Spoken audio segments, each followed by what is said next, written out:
you guys have this concept of grooming, right? But that requires you have with somebody. Black culture. Or not, I don't know. I just heard a lot of black people like shoes, which is weird, just like foot fetishes. He got the hotel to let me into his room, and when he showed up, he started kissing me immediately, and we slept together within like 5 minutes. How does an internet empire end? Usually it's slower. One controversy, one apology, one "this is my truth" livestream at a time. This is the story of Greg Onision, a creator who hacked early YouTube until the same feed that built him started keeping score. In a world where attention is currency and outrage compounds, Greg learned the hardest rule of the platform. The camera that prints fame also prints consequences. Welcome to the rise and slow public fall of a creator the internet won't forget, and YouTube won't forgive. Back in 2006, Greg Jackson jumped onto YouTube and started grabbing attention with his weird offbeat comedy sketches. That's how he first got people talking about him. Take off your pants, take off your pants, sit your butt down, sit your butt down. We're taking His 2009 viral hit, The Ridiculous Banana Song, even earned a spot on Comedy Central, pushing him straight into internet fame. Guys,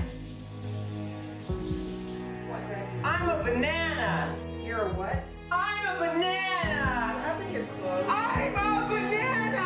I'm a banana. I'm a banana. I'm a banana. Look at me, man. Yeah.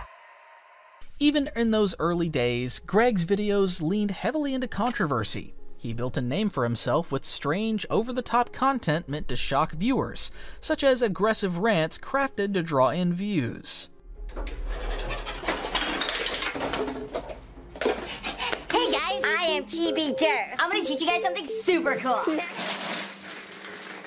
that your face is nice and textured, you need some oatmeal. It's really good for your skin.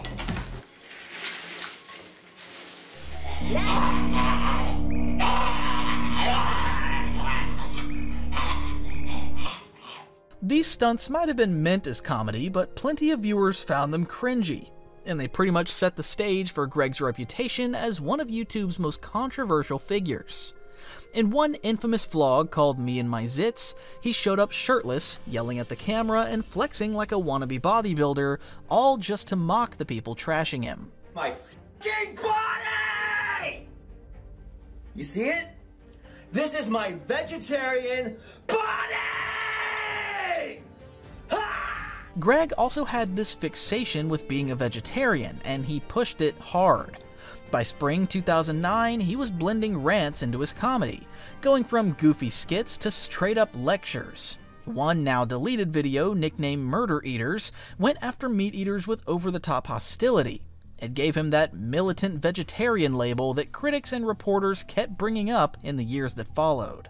If you murder animals on a regular basis, do you really think I give a f*** about your opinion? Do you really think I care if you want to see a comedy bit or you don't quite agree with all of my opinions when you murder animals? He basically claimed that anyone who eats meat has zero right to judge him, and no moral ground to stand on if they tried. Let me tell you what, dude, if someone comes in your house and carves you up and eats you, what are you gonna say about that? Are you gonna say, please don't carve up my family, please don't eat everyone I've ever met, I don't deserve this kind of pain? Oh wait, yes you do, because you've been doing it to other living beings. Some vegetarians loved his message and didn't hold back in the comments, with someone saying, "Trying to argue with unreasonable people is like trying to play chess with a pigeon. Even if you win, they'll just crap on the board and strut around like they've won anyway." But the critics, they weren't impressed at all. Eating a chicken sandwich while listening to this lunatic call me a murderer makes the meat taste so much better as I chew it. Seriously, if you're a meat eater and anything bad happens to you, whether you get a burn or your arm cut off, I'm not gonna feel sorry for you. You wanna know why? Despite being so passionate about animals, Greg had the added responsibility of being extra careful with them. After all, he was a public figure. If anything went wrong, people were bound to call him out, especially because of his extreme stance on the issue. One commenter even pointed out on the video, "I don't murder anything, except for turtles and deer." This jab came after incidents that happened months and even years following the release of the Murder Eaters video. Hey guys, Onision here, the vegetarian. Yeah, I just hit a deer. That kind of sucks. A lot. My car's totaled. I'm still driving because I'm out. So I need to go buy a new friggin' car. And there's some deer back there and like a billion pieces. While first introducing himself as a vegetarian and self-proclaimed animal lover, his reaction to hitting a deer told a different story. Instead of focusing on the animal he had just killed, he seemed more worried about the damage to his car and the possibility of having to replace it. Apparently, it can murder a fucking deer like it's nothing. Like the fucking deer was just a fucking piñata with no bone structure. I saw a leg fly over my. Apparently, Greg acted shocked that his Toyota was capable of killing a deer.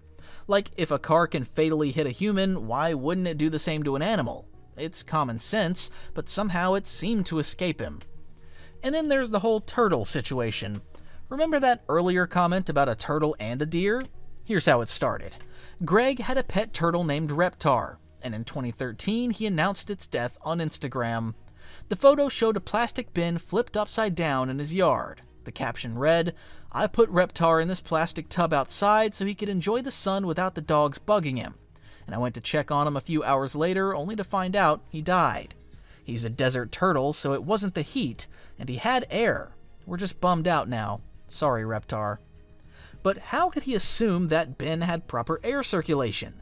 Plus, leaving a turtle in the sun inside a plastic container sounds reckless at best. Yes, desert turtles live in hot environments, but they also have plenty of airflow in the wild. The backlash was much, and people didn't miss the irony. The same guy who scolded meat eaters for being murderers was now being called out for mistreating his own pet. Hell yeah, I'm self-righteous. I don't murder anything. Do you even know the definition of self-righteous? Even some vegetarians couldn't take him seriously. One viewer admitted, "I'm a vegetarian and this video makes me cringe and laugh. This is not how you convince people." Some people saw Greg's behavior as pure ego, as if he felt superior simply because he didn't eat meat. But why did he have to go as far as saying he didn't murder anything back then? That kind of statement might connect back to his time in the military and the struggles he carried from it. At one point, he even posted a military-themed song video on his channel, hinting at how those experiences stuck with him. Let me vent. Don't be scared of the facts. You fear me making the call. You're afraid of the truths I tell. You wish I would just go AWOL. This video showed just how much Greg despised the military, or more specifically, the Air Force, which he only served in briefly before being pushed out for his constant rebellion. He didn't hold back in the upload either, throwing in some heavy criticisms. One of his points was that the invasion of Iraq claimed over 1 million lives. He also stated that around 2,000 US soldiers died in 2007 alone. On top of that, he claimed the military turns people into killing machines and discriminates based on sexuality. The video just kept piling on his grievances with the system. I'm not going to stand by and comply, sir. I'm not going to let you turn me into a killer, sir. You know I'm the only person in the military with integrity. By the way, that military video Greg made actually went up on his channel in 2008. He created the song during a time when he was actively trying to get kicked out of the US Air Force. His logic was that posting something this extreme would either get him discharged or even land him in jail while stationed in South Korea, where he was based at the time.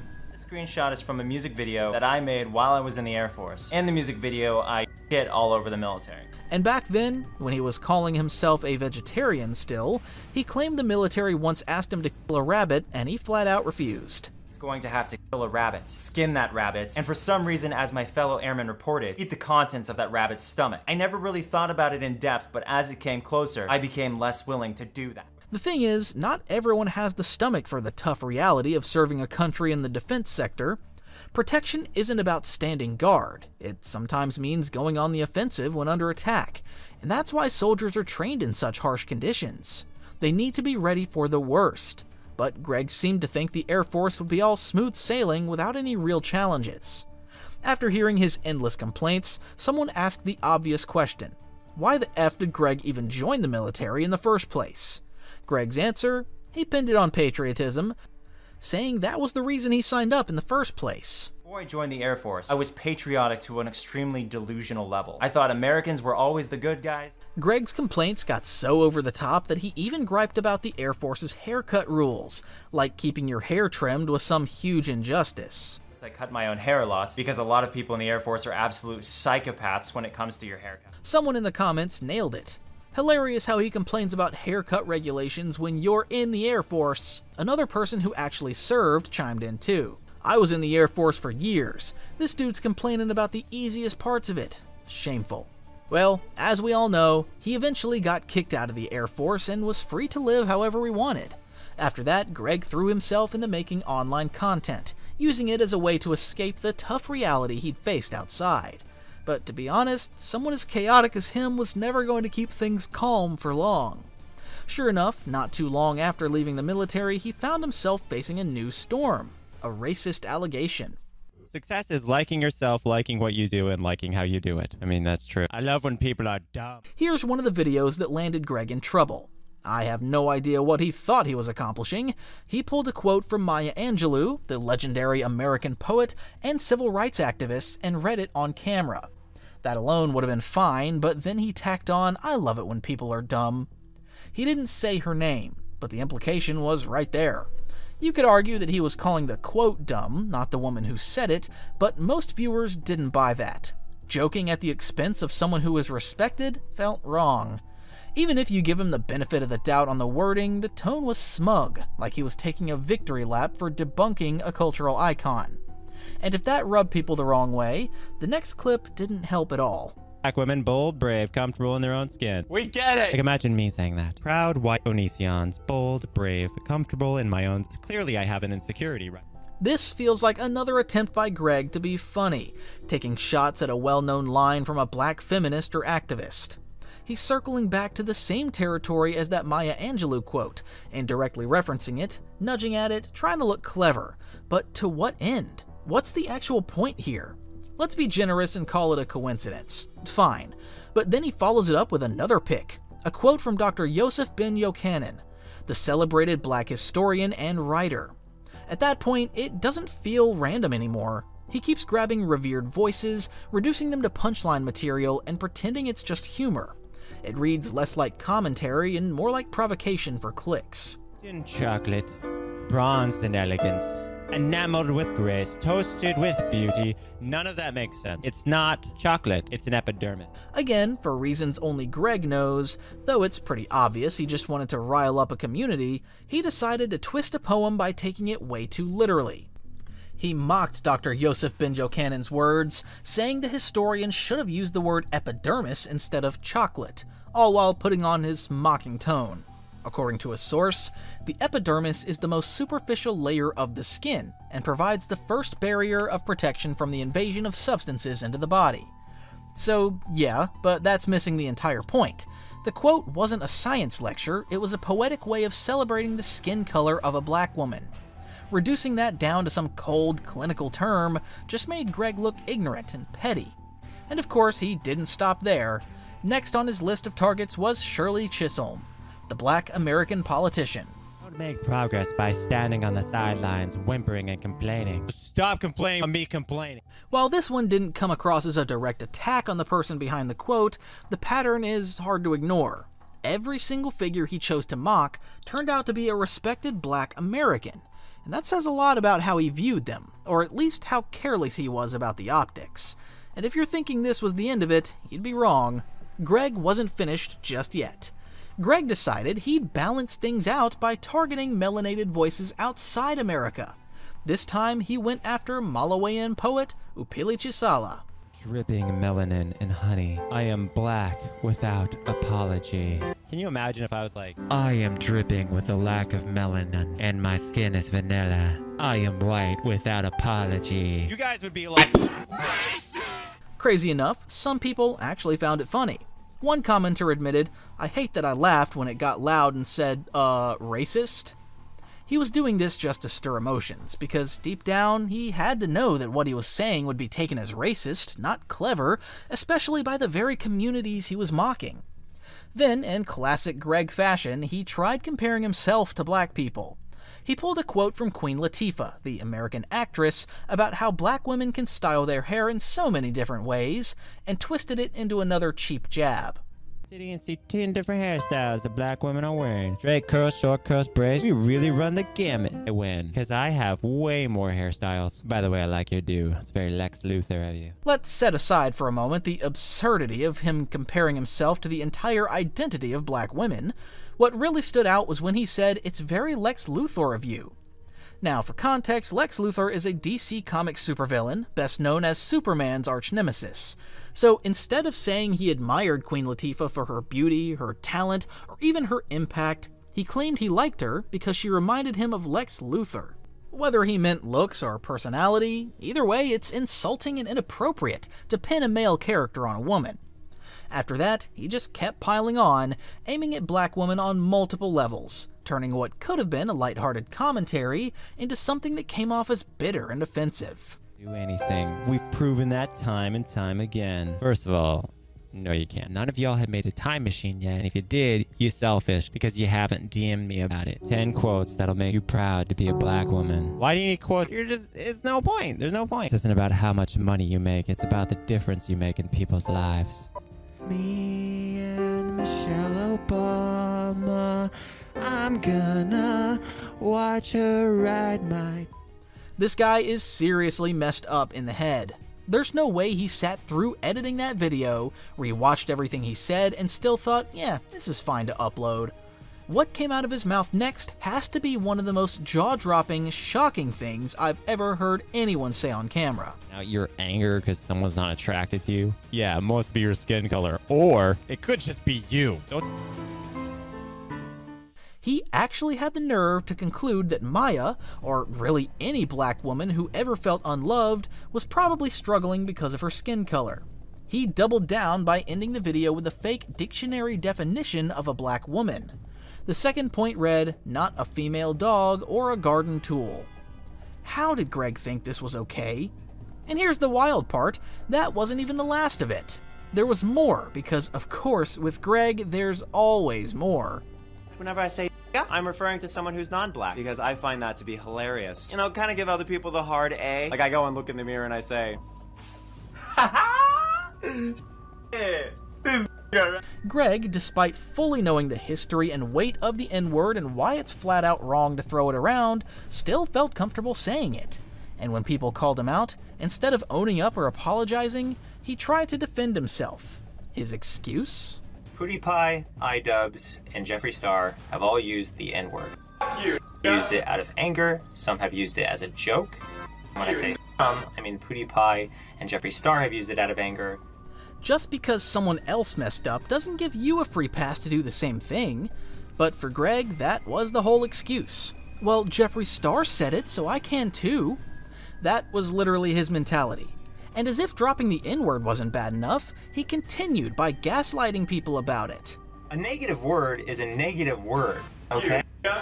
I don't know what is so hard for white people to understand about this concept, but you can't normalize a word that is that hateful, okay? You just can't. The most hateful word. He's way too comfortable throwing this stuff out there, knowing the worst case scenario is getting cancelled, which, let's be honest, usually comes with a side of going viral. In his mind, it's a win-win.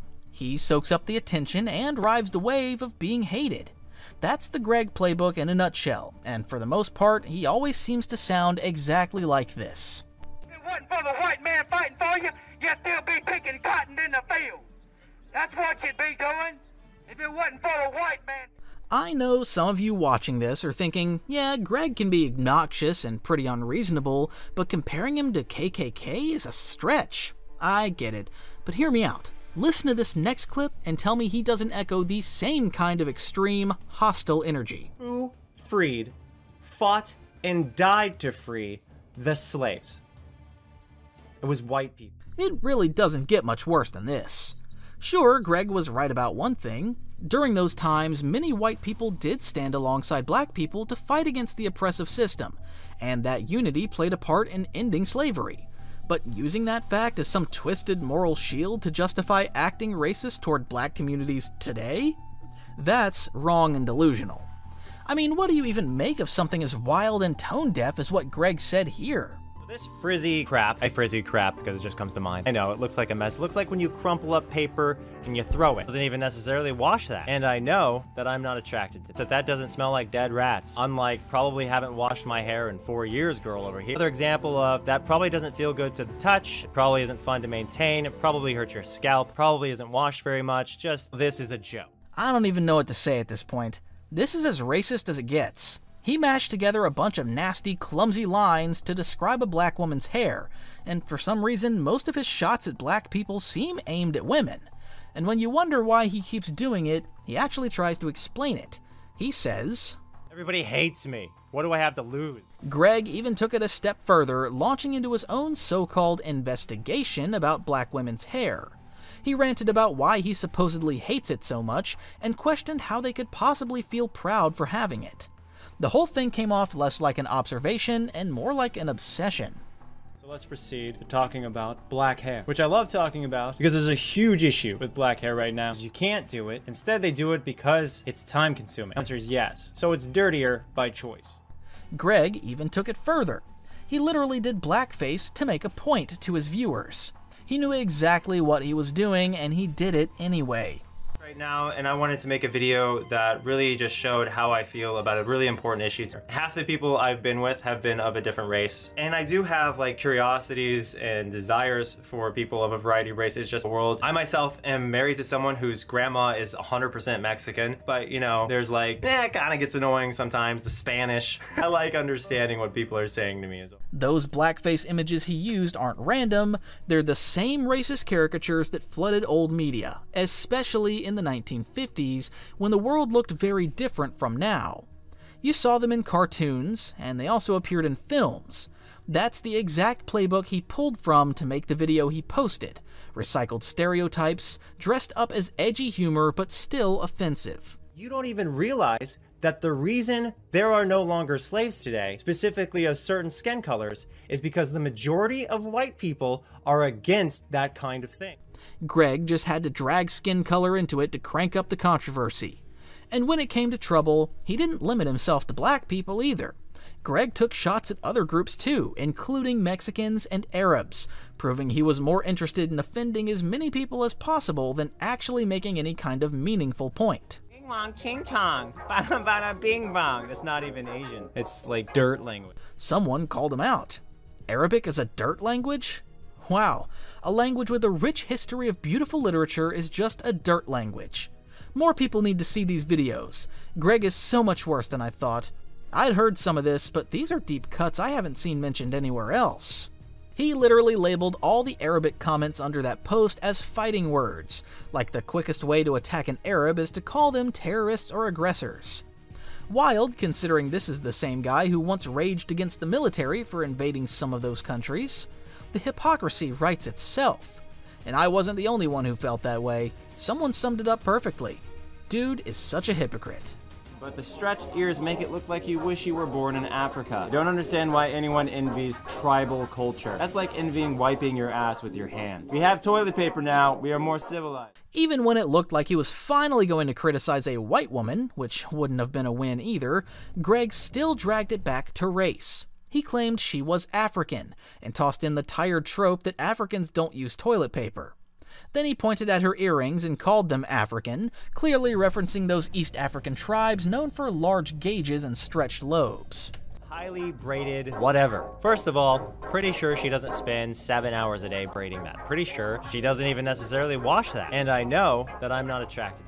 Greg actually called a human being whatever. And honestly, who cares if he isn't attracted to black women? If that's his taste, fine. Then leave them alone for the people who appreciate them, instead of insulting and trying to tear them down. Someone aligned with this sentiment. Why does Greg have the need to always specify what he is or isn't attracted to?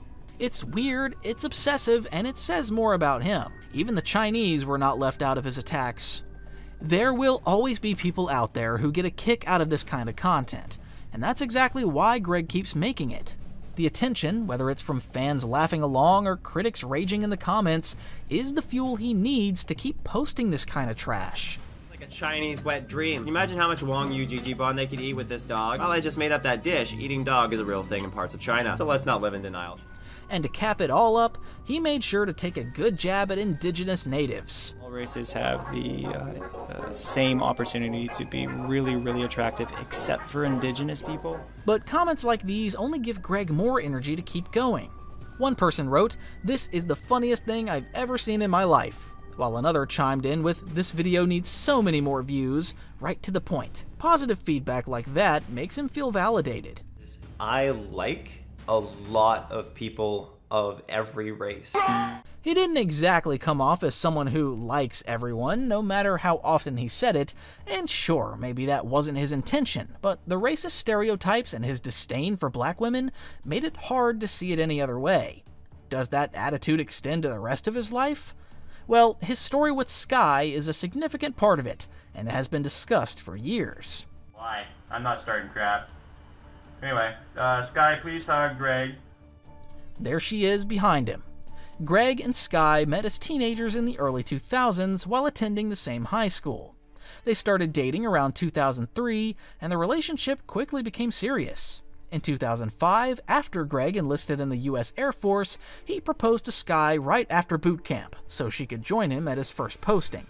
They had a courthouse wedding in Texas on August 5th, 2005, both about 19 at the time. Sky! What, Greg? I'm a predator. From the start, Greg exhibited controlling tendencies in the marriage. According to Sky, he insisted she keep her hair cut short and even told her that if she didn't wear shorts under her skirts, she could get raped, framing it as concern for her safety. Over time, however, Sky grew less interested in making videos. Greg later complained that she would lie on the couch all day instead of collaborating. From there, things went downhill fast, eventually leading to their divorce, and by that time, someone else had already entered Greg's life. Hey guys, a lot of people are asking on my Facebook wall how I met Shiloh. Shiloh saw my banana video on TV, and she thought I was gay. They started talking online around December 2010, while Greg was still married to his first wife, Sky. He was 25 at the time, and Shiloh was about 8 years younger. From there, things moved fast. Marathon Skype calls, 8 to 12 hours a day, with Sky sometimes literally in the background. And we ended up talking about, like, pretty much all day, all of the waking hours. Shiloh later said their connection felt natural, and countered those who said that she was with Greg because of his fame. Me and Greg figured this out by ourselves. I was famous before he was. She was famous. Yeah, I'm not taking fame from anyone. She's a pop star. So, My girlfriend's a pop star. She really was telling the truth. At that time, Shiloh was a rising Canadian musician and already a household name.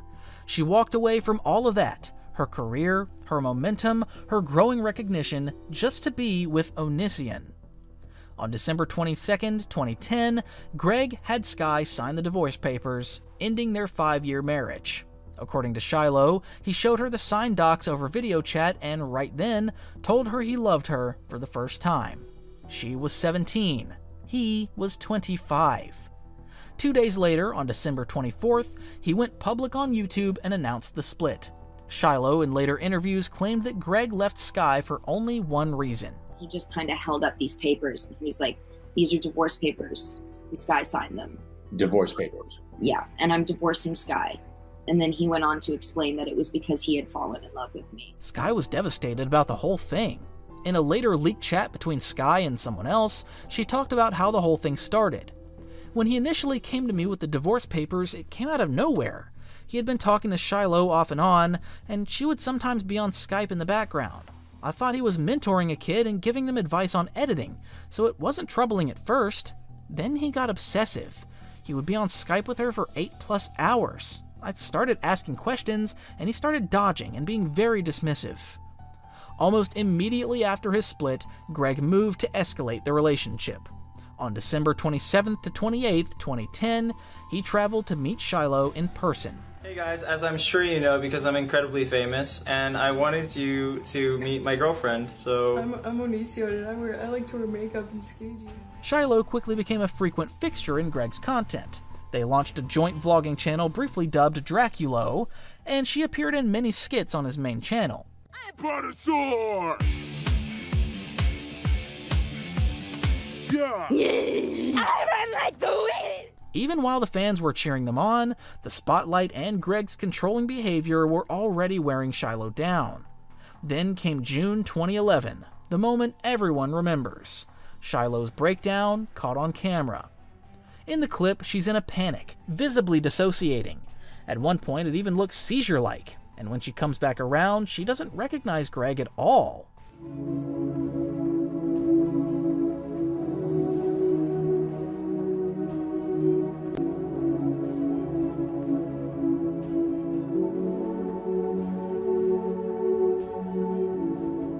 Most people, when they see someone they love having a panic attack, their first instinct is to rush in, help, and calm them down.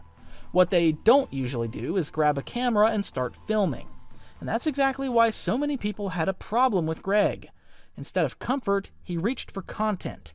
In his defense, he claimed the video was just so she could watch herself later and understand what happened once she was back to normal. You said you want to make a rainbow?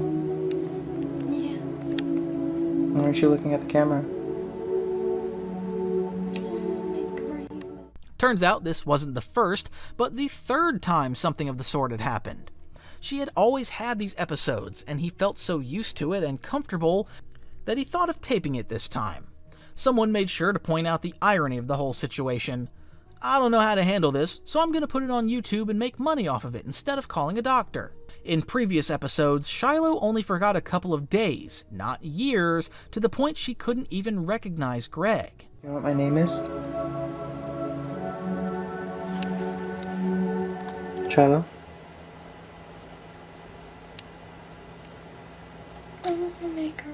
For some reason, Shiloh only had one response to all his questions, which was, "I want to make a rainbow." It might be possible that what she was going through was more than some ordinary memory loss, because at least she would be able to have a proper conversation, but wouldn't be able to remember recent things. But eventually, when that episode was wearing off, she started to be able to communicate with him. How do you feel? Like cookies. How old are you?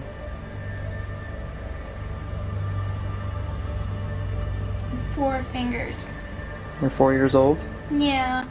She was clearly going through some kind of psychosis to the point where she thought she was way younger than she actually was.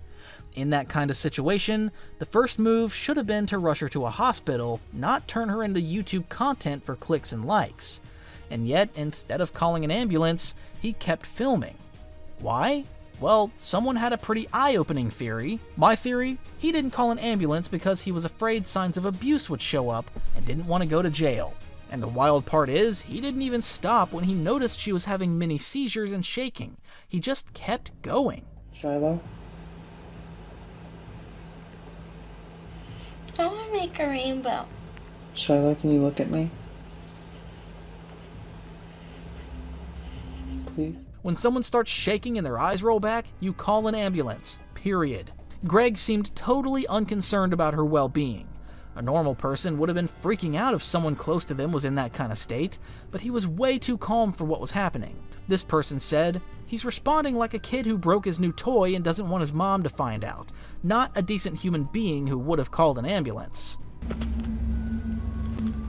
Give me your hand. I am.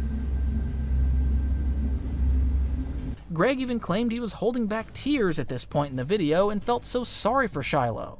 Though, honestly, I find that hard to believe. Eventually, Shiloh started to regain some consciousness, but her memory was still gone.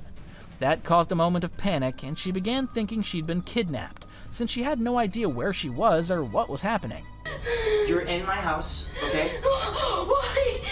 No, it's okay. It's okay. Look, I get that he might have wanted to record the episode to show Shiloh later, but posting it online for everyone to see, just for views, has to be one of the most disturbing things he's ever done. Someone even put it into perspective. The reason he filmed this is because it's like a trophy to him. His abuse and trauma pushed her to the point of a seizure and amnesia, and he was proud of it. For someone already dealing with such deep mental struggles, it's incredibly damaging to have the entire internet holding on to that image of her. Every time she goes online, she risks being judged or defined by that moment, and that's far from healthy. That's you right there. That's you, and that's me. This is a very interesting perspective. If this is true or not, but it's interesting that even with years of her memory wiped for that moment, her brain still immediately perceived Greg as a threat. I've never seen someone automatically assume someone had kidnapped them, unless of course Greg acted in such a way that made her think that. Even in that state, she was so traumatized, her brain still knew that Greg was a threat. It's heartbreaking. Eventually, after he managed to calm her down and convince her that she wasn't some stranger, but someone she'd known for a long time, he gave her access to her Facebook page. The idea was that by scrolling through her post, she could catch up on recent events and hopefully piece together her memory again. Hey, he's alive. That's good. Apparently, she stumbled across a photo of an old friend, someone she thought had died, but later realized didn't. Since most of her memory was gone, though, all she would recall was that he was dead. Someone in the comments summed up the whole experience perfectly. It was real. The constant stress from Greg's emotional, mental, and sexual abuse during their relationship caused her to have grand mal seizures. The video was filmed after Greg berated her while she was showering, calling her medically obese, saying she needed to lose weight, confessing that he preferred much skinnier, especially Asian descent or looking girls. Shiloh was then left to cry and hyperventilate in the shower, hence why she's naked with wet hair in the video. The stress triggered her first seizure. According to her, it caused 3 years of memory loss. Seriously, all of it. The body shaming. The body shaming is probably what stuck with me the most. The public reaction was immediate. People were horrified that instead of dialing 911 or rushing Shiloh to get medical help, under all the heat, Greg ended up deleting the infamous Shiloh Forgot Me video not long after posting it. Memory. They were aggressive towards me primarily because I didn't call any ambulance when she was going through what she went through. In fact, she's still going through it, but the reason I didn't call an ambulance is because I wouldn't want someone to call an ambulance on me if I lost my memory. That has to be one of the dumbest excuses ever. How could he project his own idea of treatment onto Shiloh, as if she or anyone else should just be fine with it? What if things had gotten worse while he was busy convincing himself she didn't need a doctor? I don't see what doctors are going to do to help Shiloh, because we know what triggers her memory loss. Doctors would have done a lot to help if he'd just call an ambulance. There are plenty of experienced psychologists who could have stepped in too.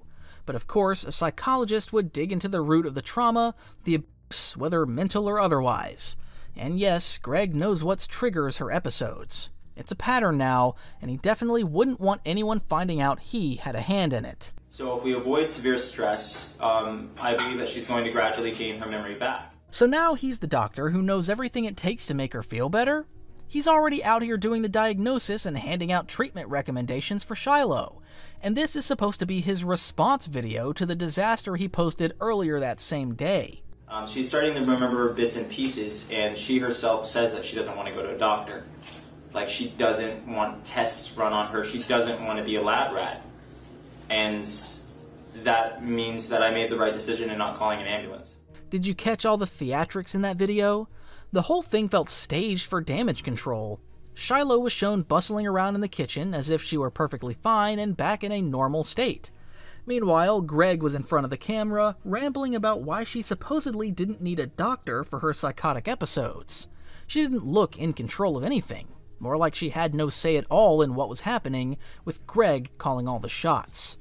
That's why someone challenged Greg. You're talking for her. Let her speak. So, to all the people that were judging me to such massive extremes for not calling an ambulance, please just chill out, okay? I'm not going to force anyone to go to the hospital when they don't want to. It's their right. So, that's that. Doesn't that look so sweet and picture perfect? A happy couple, a healthy relationship, and their cute dog.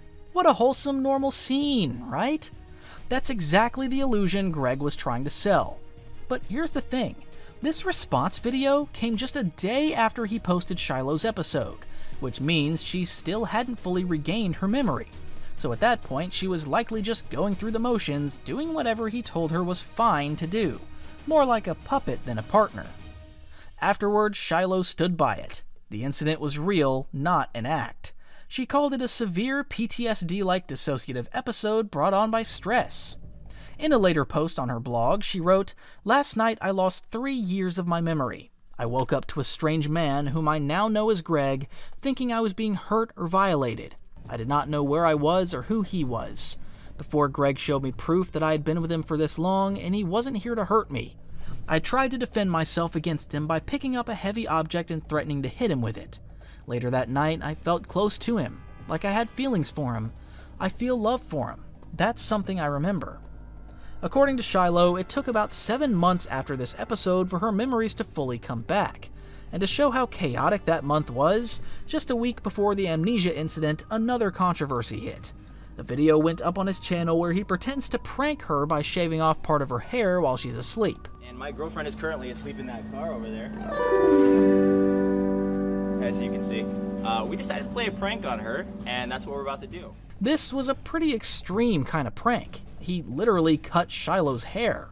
And considering how long hair takes to grow back, you can imagine just how frustrating and upsetting that must have been for her.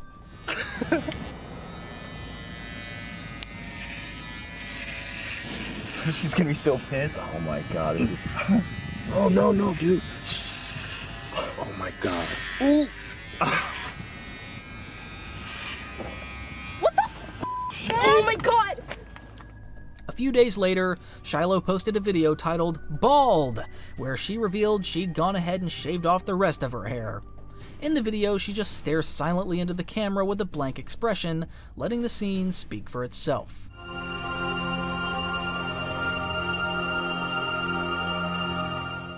Greg then steps into the frame, places his hand on her freshly shaved head and neck, and disturbingly starts licking her scalp over and over. In a later video, Shiloh shared a more eye-opening side to the whole haircut issue. He was having sex with me, and he told me, I want you to shave your head.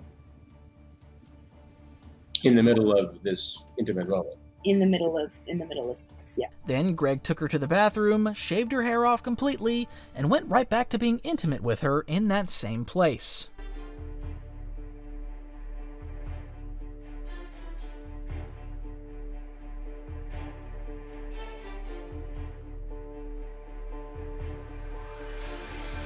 The crazy nature of these videos left viewers uneasy, but at the time, the pair brushed it off as normal humor. A concerned person said, "Knowing the context and the story of why her head is even shaved in the first place, this is unbelievably disturbing." Another person added, "Terrified and uncomfortable any moment she's not pulling a goofy face to try to hide it. This is sick." At first, Shiloh and Greg framed it as a consensual stunt. Shiloh even posted a blog entry, "Being bald," right after, saying, "I have found that shaving off the rest of my hair has made me deeply depressed. My femaleness feels like it's been stripped from me completely. I look at other bald women and I think it's beautiful, but on me I just feel sad. Greg is taking me out to get a few wigs today. Hopefully that'll help me until I feel semi-stable again. I made a stupid decision, but I guess I have a fresh start with my hair now. I had been growing out my hair for a long time and struggling with it. Now I'm like, what have I done? Please everyone, bear with me through this. I will do what I can with it." That sounded like a call for help. Back in 2011, most fans took that at face value. There wasn't a huge issue with it, beyond some people saying the prank felt cruel. Another time when something of the sort happened was this. Halloween's coming up, and I wanted to know what you guys are being for Halloween. This was supposed to be a Halloween skit, but it came off more like a humiliation ritual. Her hair was already chopped short, and she was openly admitting that Greg hurt her, while at the same time trying to downplay it, acting like it wasn't as bad as it looked, even though it clearly hurt. Greg and I decided that this year we'd go for realism, so he took the scissors to my ear in my sleep, and now I'm... But, I mean, it's a great look. It's gonna scare all the kids, you know?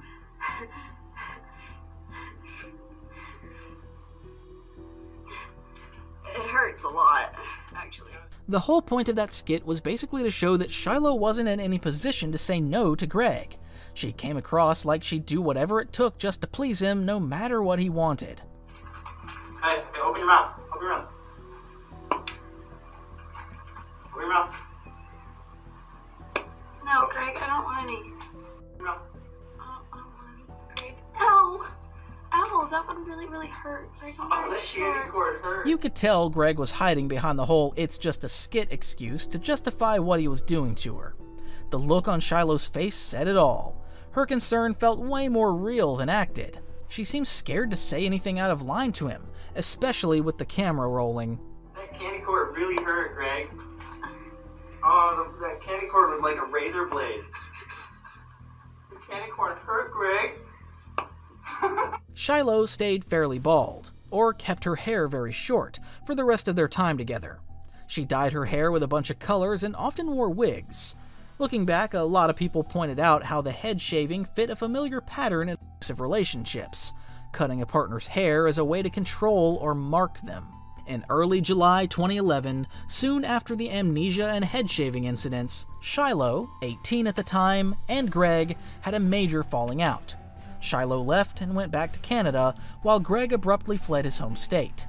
During and after the breakup, he jumped on YouTube and social media to air his grievances, uploading a lot of dramatic videos laying out his side. But I need the message to get out before Shiloh attempts shutting me down completely. Why would he assume Shiloh would shut him down? This wasn't his first breakup after all. Could it be that he was afraid she'd finally come out and expose all the mistreatment and psychological abuse she went through with him? Maybe he figured that if he jumped in first, attacking the story before she could tell it, people wouldn't take her seriously. In the last 24 hours, Shiloh has threatened to destroy me. Destroy being a quote. Shiloh has threatened me in the past in regards to hacking me.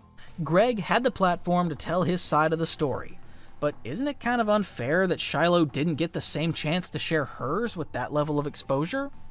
And then there's him claiming she wanted to destroy him. Like, what was that even about? That must have come from the clip that went viral right around their breakup. Hello?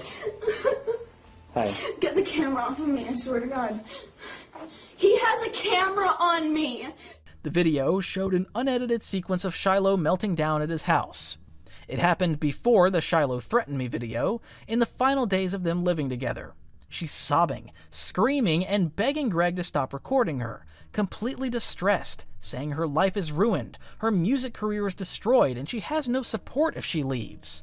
But after what happened with the memory episode, why is Greg still filming her in distress? His excuse? He wanted more witnesses. Someone even called him out for constantly turning everything into content. I would be like that if all he did was record everything. He's a freak. She deserves better. Everybody hates Shiloh because of him. He manipulates people to love him. Open your eyes. He's a monster. Get the camera off of me!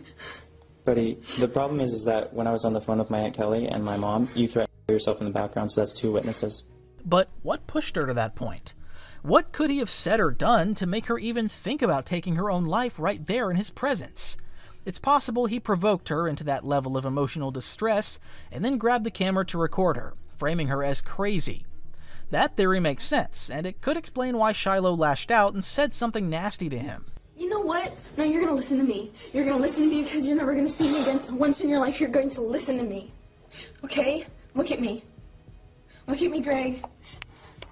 I don't care if you record me, you're gonna listen to me. She told him he should listen to her for once, which says a lot. It suggests that most of the time he never really took her words or feelings seriously.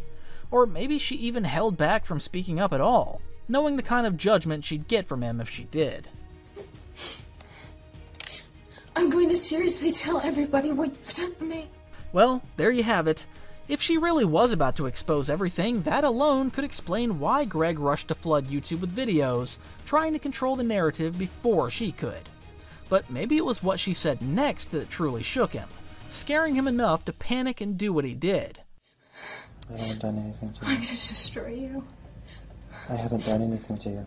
Yes, you have. You destroyed everything. I'm forced to go back there. She's gonna kick me out and I have nothing. This person came off more critical of Shiloh than sympathetic, probably looking at it from personal responsibility angle. They said Shiloh destroyed herself. She entered the relationship. Greg didn't do anything, just be himself, doing what he does. Shiloh, on the other hand, seemed determined to take down Greg with her. Whether that was out of hurt, seeing that he will leave her now for sure, like he left his first wife, or because of the abuse she had endured for so long. It's hard to say for sure. Maybe she had even gone against her parents, who likely didn't approve of Greg, just to be with him. And now she couldn't go back home, fearing she'd be thrown out. Still, maybe she shouldn't have said it to his face. Greg would probably assume she'd just fade away quietly like Sky did. So maybe when he least expected it, she will hit back hard when he least expects it. Just know that when they say on the news that I was found, brutally murdered, that it was because of you. For once, she actually had the courage to face him and speak her mind right there on camera. Most of the time, whenever they fought, she preferred it to stay behind closed doors. But now, the situation had reached a point where it didn't seem fixable anymore. I don't give a shit whether we broke up or not. I do not give a shit. What you have done to me is irreversible. You have destroyed any way for me to support myself. I have nothing. You have destroyed me. Can you take a step back? That's the playbook. Strip everything away until she's completely dependent, so leaving doesn't even feel like an option. One person took it really personally, saying, "Why the hell are you guys so dependent on this guy? Just because he's funny YouTuber doesn't make him a good person. Jesus." Personally, I highly dislike him. He tells people to be themselves and makes fun of them for it.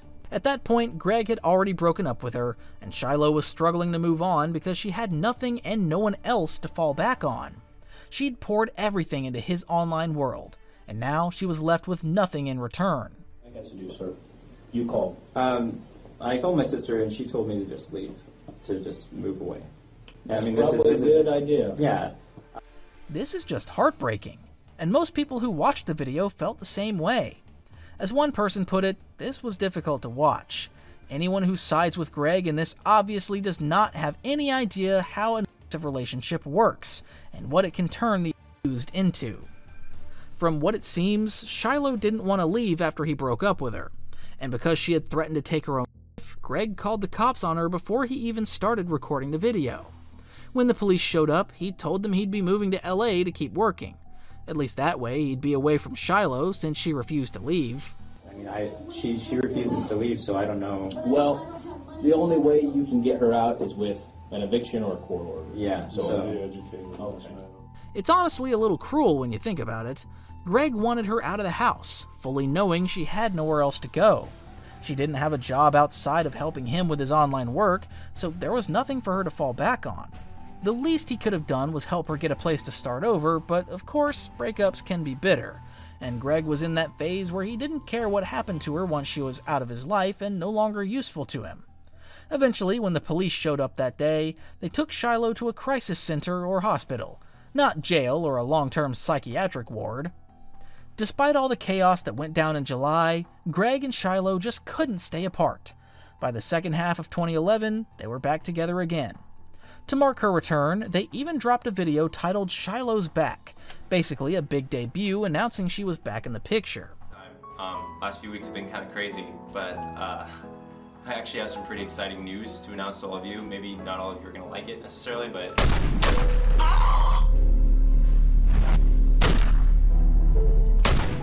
So much theatrics just to welcome her back after everything that went down before their first major breakup.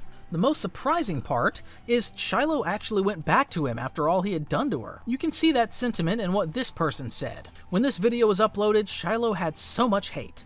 Poor girl couldn't catch a break. Onion Boy was good at manipulating his audience. I'm the same age as Shiloh, so around the time this was happening, I was beginning to see how shady he really was. I'm back. Oh my god!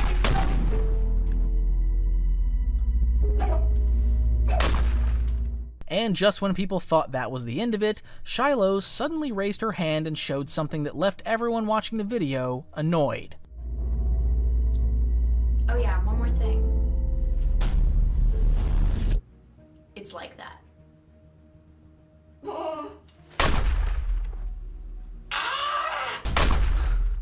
Yes, Greg actually proposed to Shiloh, making her his fiancée.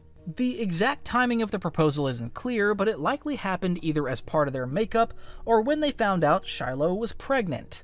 Greg even posted a video on his main channel titled "My Girlfriend's Pregnant." The video itself was strange, with Greg celebrating the news by pulling off a bunch of wild stunts.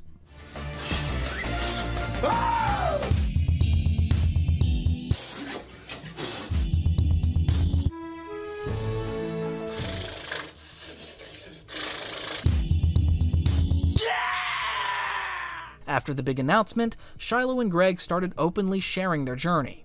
They filmed trips to the doctor. Shiloh posted vlog updates about her morning sickness and cravings, and the two even tweeted about possible baby names. Greg looked genuinely excited about the idea of becoming a dad, and Shiloh seemed just as enthusiastic.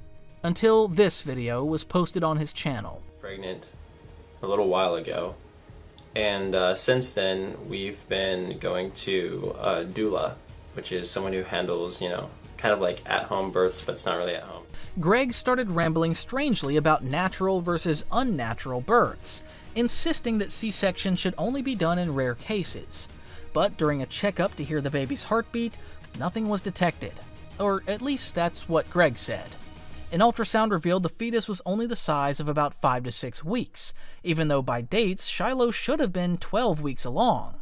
That meant the fetus had stopped developing, and both the couple and their followers had to face the heartbreaking reality that Shiloh had lost the baby sometime in the first trimester. And she was trying to find the baby with a microphone. She's trying to find the heartbeat, and she kept finding, you know, Shiloh's pulse, but she wasn't finding the baby's pulse. And because it was supposed to be about 12 weeks, it should have been, you know, pretty significant. Things weren't going well for Greg, and maybe that's why he started asking all the wrong questions. The doctor who attended to them tried to stay optimistic, suggesting maybe the pregnancy was still early and there was hope. But Greg wasn't having it. Instead, he floated theories, like Shiloh might have lied about being pregnant in the first place, or that she had miscarried a baby that wasn't his. So with this logic, it's unfortunate but fair to assume that Shiloh and I lost our baby. I mean, fair enough. If the baby was supposed to be 12 weeks but hadn't changed since 6 weeks, then clearly something was wrong. At the time of the miscarriage, though, he didn't publicly question her. That skepticism only came out after their final breakup. He was probably thinking she'd gotten pregnant by someone else and tried to pin it on him as a way to reel him back in. But if he had those doubts all along, why play along to the point of driving a big chunk of his fans away? Just before the miscarriage news, Greg even uploaded a video angrily lashing out at fans who suggesting the constant drama in their relationship, especially the pregnancy, might be scripted. Viewers are total idiots. And before you get upset over me saying this, I want to present something to you. There are skeptics watching this channel. They think that my life is totally fake. They think that no matter what I say, I'm lying. He insisted everything going on was real life, not some scripted show, and said anyone doubting him was just being biased. To prove it, he even shared a story, complete with home security footage, of an incident that happened that very same day. This morning, Shiloh and I were not on good terms because I was being stupid, she was being stupid. We weren't connecting right, okay? So she left, and she put the keys to the house to the drop slot so I would have the keys. That's really not the way to convince people your online life is real. Honestly, this could have been stage 2. In the footage, Shiloh steps outside to cool off. She's caught on the porch by a surveillance camera, dropping the house key through the mail slot so Greg can't follow her. Greg claims he's unlocked the door and handed the key back, but Shiloh just tossed it inside again and told him not to interfere as she walked away. Eventually, passers-by, or maybe local authorities, came across her. Since she didn't have any ID on her, firefighters ended up bringing her back to Greg's house. So the fire department rolls up, and they get her back on her feet, and they bring her back here to let me know that they're going to take her to the hospital. Greg told the responders he'd followed them, and Shiloh was taken away in an ambulance. But once inside, she flat out refused treatment, insisting she didn't need it.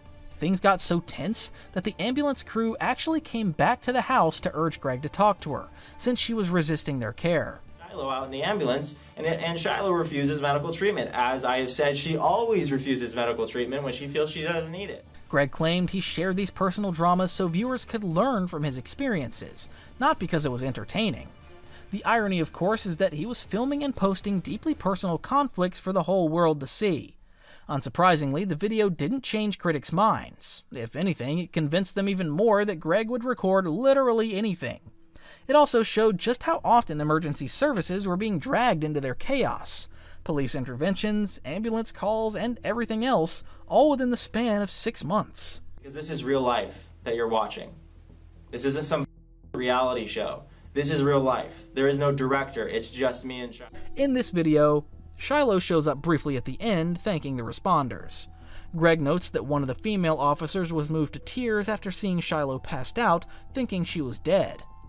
Not long after the miscarriage, Shiloh's health became worse. Greg uploaded a video announcing that during a blood test, likely related to follow-up care, doctors discovered Shiloh had sepsis, a dangerous blood infection.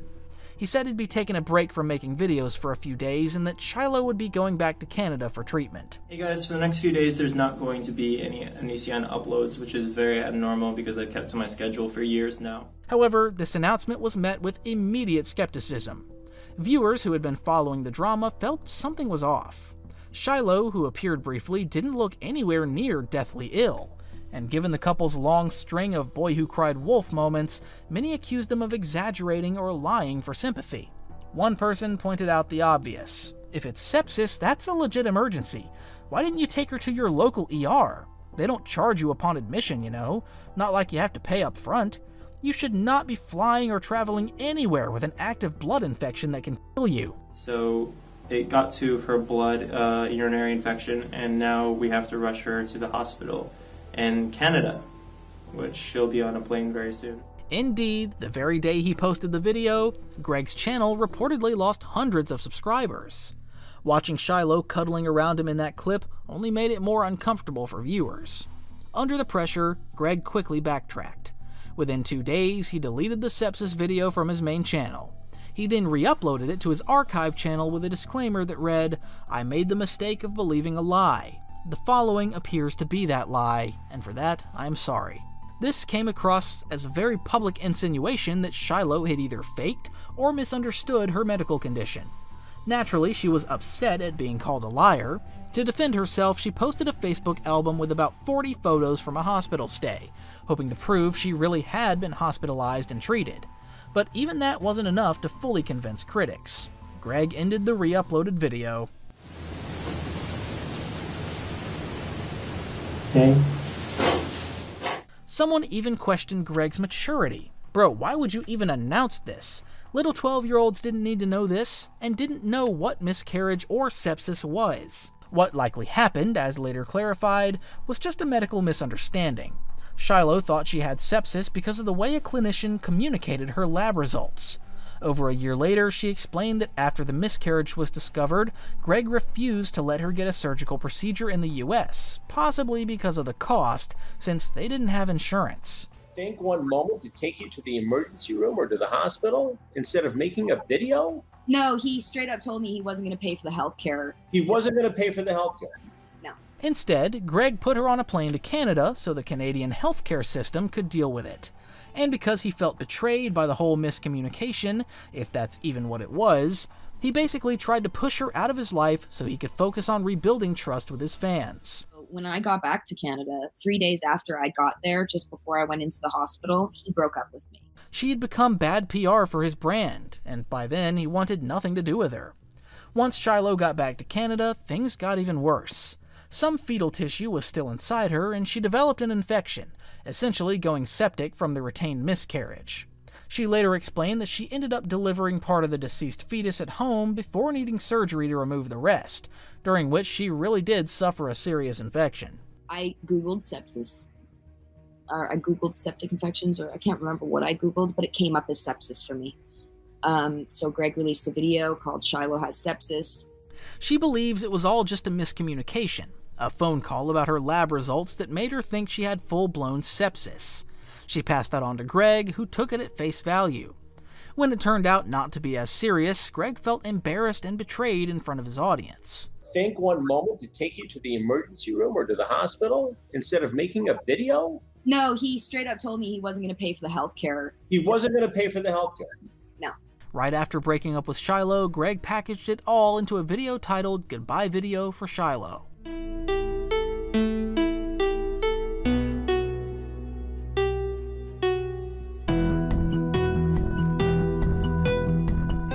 More like a president firing his finance minister for the country's economic troubles without taking any responsibility himself. Either way, the damage was done. By this point, a lot of fans felt Greg and Shiloh were either staging drama for attention or airing very real issues in the most public, sensational way possible. Shiloh later revealed that after Greg uploaded his final Goodbye Shiloh video, she was flooded with about 1,500 messages from his followers, and 80% of the messages were telling her to kill herself. Goodbye to me online, and I had about 1,500 that I got through. In January 2012, the signals were all over the place. Greg was publicly drowning in heartbreak, posting dozens of gloomy tweets and status updates about missing Shiloh, feeling lonely, and so on. He even did a live stream where he cried while reading a Christmas card Shiloh had sent him.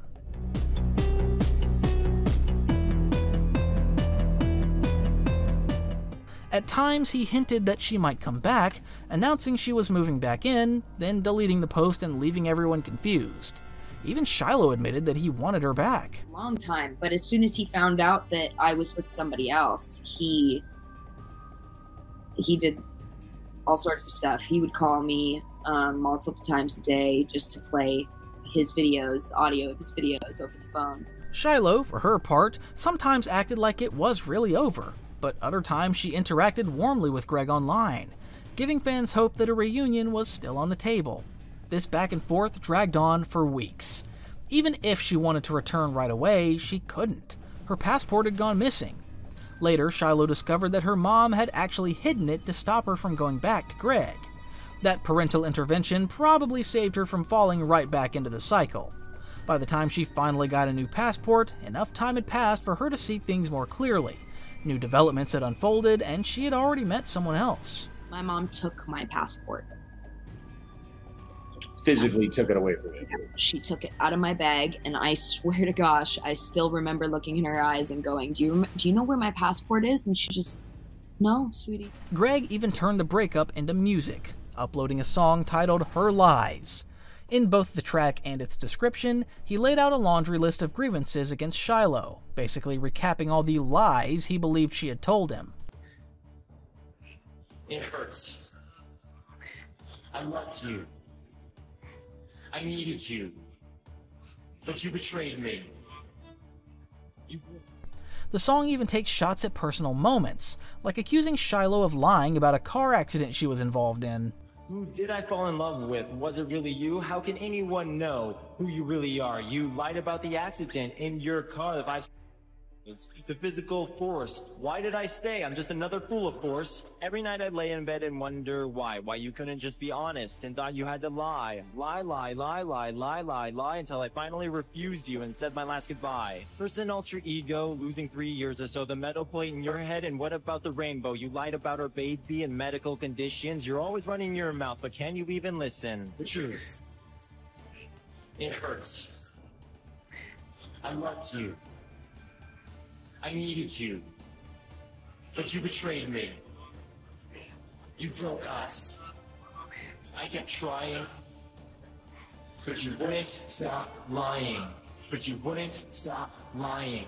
But you wouldn't stop lying. But you wouldn't stop lying. But you wouldn't stop lying. But you wouldn't stop lying. But you wouldn't stop lying. But you wouldn't. Greg suggested that Shiloh once told him she'd been in a car crash and had surgical scars, but when he shaved her head and didn't find any, he took that as proof she was lying. The song also packed more accusation with lines like, "You lied about so many things, even the baby," showing he doubted parts of the pregnancy too. He even brings up suicide attempts and a different ego, which was likely a jab at Shiloh's claims about having a split personality or a reference to her very public breakdown episode. An alter ego, losing 3 years or so, the metal plate in your head, and what about the rainbow? You lied about our baby and medical conditions. You're always running your mouth, but can you even listen? The song is basically Greg's way of coming out about why he thought Shiloh was dishonest and convincing himself he was better off without her. But the final nail came in February 2012. That's when Greg found out through social media that Shiloh had a new boyfriend in Canada. She changed her Facebook status to in a relationship and started posting affectionate messages to a new guy.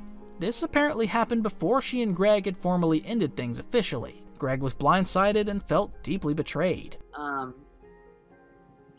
Email me constantly, calling me a liar, a cheater. A liar and cheater. Yeah. Because you got out of that relationship. Shiloh denied ever cheating.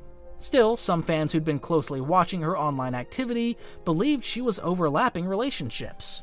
And just when the drama couldn't get any stranger, Greg decided to try settling scores through legal action.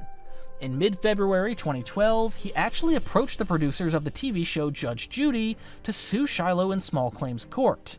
Since the show pays the judgment if there is one, Greg wanted to recover the money and the ring, which he claimed was around $5,000 total, which fit within the show's limits. The producers were interested and even began arranging the case, but then they discovered they legally couldn't enforce any judgment against Shiloh because she was Canadian and no longer living in the US. The last time he had tried to get us on Judge Judy. Judge Judy. He tried to get us on Judge Judy and they declined it because I was a Canadian citizen. Thus, the case fell apart. Producers did reach out to Shiloh, but in the end, they told Greg it wasn't going to happen. The whole episode really shows Greg's vindictive streak. He was ready to drag the breakup onto national television just to get even. Thankfully, Shiloh never had to face him in court. Greg eventually had to face reality. Shiloh wasn't coming back. Around that time, Lainey entered the picture. Lainey first discovered Greg through a 2011 video where Greg shared a kiss with fellow YouTuber Shane Dawson. You know who's doing it. We already just As a teenage fan, Lainey started fangirl tweeting at Greg every day. Her constant supportive messages stood out, especially while Greg was in the middle of his messy breakup with Shiloh. And that's how she first caught his attention. Lainey initially discovered me through a video I did with Shane Dawson where we kissed. But she didn't actually pursue me until she found out my last relationship had fallen apart. Over time, Lainey's tweets grew more obsessive, from putting Greg in her top 5 YouTubers I'd marry list to outright proclaiming she loved him, even though they hadn't spoken personally yet. One of those tweets read, "I like when @Greg is single, because it allows me to daydream that I actually could have a chance." Lainey would jump into Greg's mentions whenever he was going through a breakup, always siding with him and saying things like how it wasn't his fault and how he had a big heart. It's believed she watched his Twitter feed closely, waiting for the right moment to reply so he'd notice her. It worked. On February 12th, 2012, Greg tweeted, "Soulmate, where are you?" Lainey immediately replied, "Here." That same day, Greg DM'd her, "You really think you're my soulmate? If so, what makes you feel this way?" In 2012, I tweeted something like, "Is my soulmate out there?" And this girl Lainey tweeted back that she was that person. The near daily tweets from Lainey to Greg stopped, and the two quietly started dating in private. They kept the whole thing under wraps, though, because Lainey wasn't of age yet. Then, after a while, when Lainey turned 18, Greg made their relationship public with an Instagram post of the two kissing. Within a couple of months, they got engaged and then secretly married on November 14th, 2012. But almost as soon as the honeymoon phase began, trouble was already brewing. What you're about to watch is, in fact, a rape enablist. This is the YouTuber Greg was probably accusing of defaming him to his in-laws. According to Greg, his in-laws received a letter from someone detailing why they believed he was a horrible person. Repzion then stepped in, highlighting disturbing statements Greg made in past videos about rape, going as far as to call him a rape apologist or rape enabler. A lot of you know exactly who I'm talking about. Like when I disabled comments on the last video because I didn't want you guys promoting that individual, a lot of people were writing me saying, "Hey, was it this person?" and most all of them were right. Greg opens the video by framing it as an intervention aimed at the person he claims has been harassing his wife, his in-laws, and himself. He never outright names the individual, but he drops enough hints for viewers to figure out who he's talking about. According to Greg, this person is determined to ruin his life, his marriage, and his happiness. He says his in-laws first got a disturbing Facebook message from them, followed later by an actual snail mail letter sent directly to their home. Anyone who has been harassed by someone as much as I have been harassed by this individual, anyone who has watched their family get harassed by an individual, understands my frustration. Because of these videos, a lot of viewers walked away thinking Lainey's family was fully on Greg's side and got along with him from the start. But in the years that followed, Greg would reveal that wasn't really the case at all. Now let's talk about Mr. Grump. Knowing I was now dating Lainey, Mr. Grump wanted to meet me at Olive Garden. We'll save that. Greg made a video talking about how he and Lainey got married, but most of it zeroed in on a family member he called Mr. Grump. He described how furious Mr. Grump, assumed to be Lainey's biological father, was when he learned his teenage daughter was engaged to Greg. According to Greg, Mr. Grump tried multiple ways to break them up, including threatening Greg and insisting their relationship was illegal. Greg ended the story by saying he no longer has any association with him. Mr. Grump decided to threaten my well-being. Despite my relationship with Lainey being legal, he also threatened to put me in prison, despite, again, our relationship being totally legal. If he really was talking about Lainey's father, then talking about him in this way was very wrong. Any father would want to protect his daughter from someone as dangerous and manipulative as Greg. She wasn't in some fairy tale romance, she was a teenager caught up in what was more like lust than love, with a guy who could seriously damage her young psyche. When I texted Mr. Grump letting him know that I was going to marry Lainey regardless of what they had to say, and that if they didn't accept our relationship, it was going to be very awkward for them. Mr. Grump was in Lainey's life permanently, me marrying Lainey would make me in her life permanently. You see what I mean? Mr. Grump basically told me to go F myself. There's really only one person Greg could have been referring to here. He wasn't going to message Lainey's cousin, her brother, or any of her male friends for permission to marry her. That clearly points to her father. Posting a video like that online showed total disregard and disrespect toward his wife's dad. And honestly, her father had every reason to be against Greg. He was unstable, irresponsible, and Lainey hadn't even been of age when she started dating him. To make things harder, when Lainey turned 18, her father refused to hand over her birth certificate, which was needed to legally marry. So instead of backing off, she went around him, ordered another copy of the certificate, and she and Greg went ahead and got married anyway. I just want to be clear, in addition to being physically abusive towards Lainey, Mr. Grump would also threaten to take away her college tuition, using Mr. Grump's power to manipulate her. In fact, something that stood out to me at the Olive Garden meeting was him suggesting that I made more money than he did. Lainey's father was completely against their union from the start. But what exactly was Greg trying to prove by bragging that he made more money than her dad? Maybe he thought it made him look like the responsible one, as if he'd be the one covering her tuition. But anyone who knows Greg also knows how stingy he can be when it comes to money. In reality, it wouldn't be surprising if Lainey ended up dropping out of school just to appease him. What's great about our relationship is that I was able to pay for her college tuition, so she no longer needed to be controlled by Mr. Grump, and thus he lost his power to tell her what to do and really control her life. How long is he really going to support her? Even if he does stick it out, it's less about genuine responsibility and more about feeding his ego. It's a power move, a jab at Lainey's father to prove he's the one in control now, that he's taken the reins and owns his daughter. What's great about our relationship is that I was able to pay for her college tuition, so she no longer needed to be controlled by Mr. Grump, and thus he lost his power to tell her what to do and really control her life. It's sad, but this really is the reality of Greg's life. By just 26, he was already on his second marriage, and it could have been his third if the engagement with Shiloh had gone through. To wrap the video up with what he thought was a perfect ending, Greg made a big declaration, maybe even a so-called revelation, aimed directly at Mr. Grump's sympathizers. From day one, he's criticized my age gap with my wife, just 9 years. Same age gap that the girl from the Disney movie Tangled had with her boyfriend. This whole time, Mr. Grump's been pointing his finger at me. He's been ignoring the fact that he cheated on Mrs. Grump with the babysitter, who he had a larger age gap with than me, who he is threatening the world. True or not, putting something that personal out on the internet was one of the most disgusting things he's ever done. That was a family matter, something they could have worked out privately and eventually put behind them.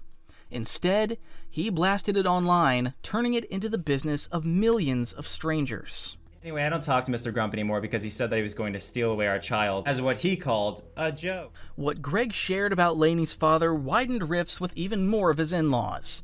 In one post, he claimed if everyone called each other out on their bullshit, there would be far less bullshit. Then in another, he wrote, if you get upset at someone for telling the world exactly how things are, you shouldn't be mad at them, but rather yourself for being unable to accept reality. Greg also lashed out at other specific in-laws, using his massive Facebook fan page with over 700,000 followers as his platform. One particularly nasty example was when he went after a younger member of Lainey's family, exposing private details they had once confided to her.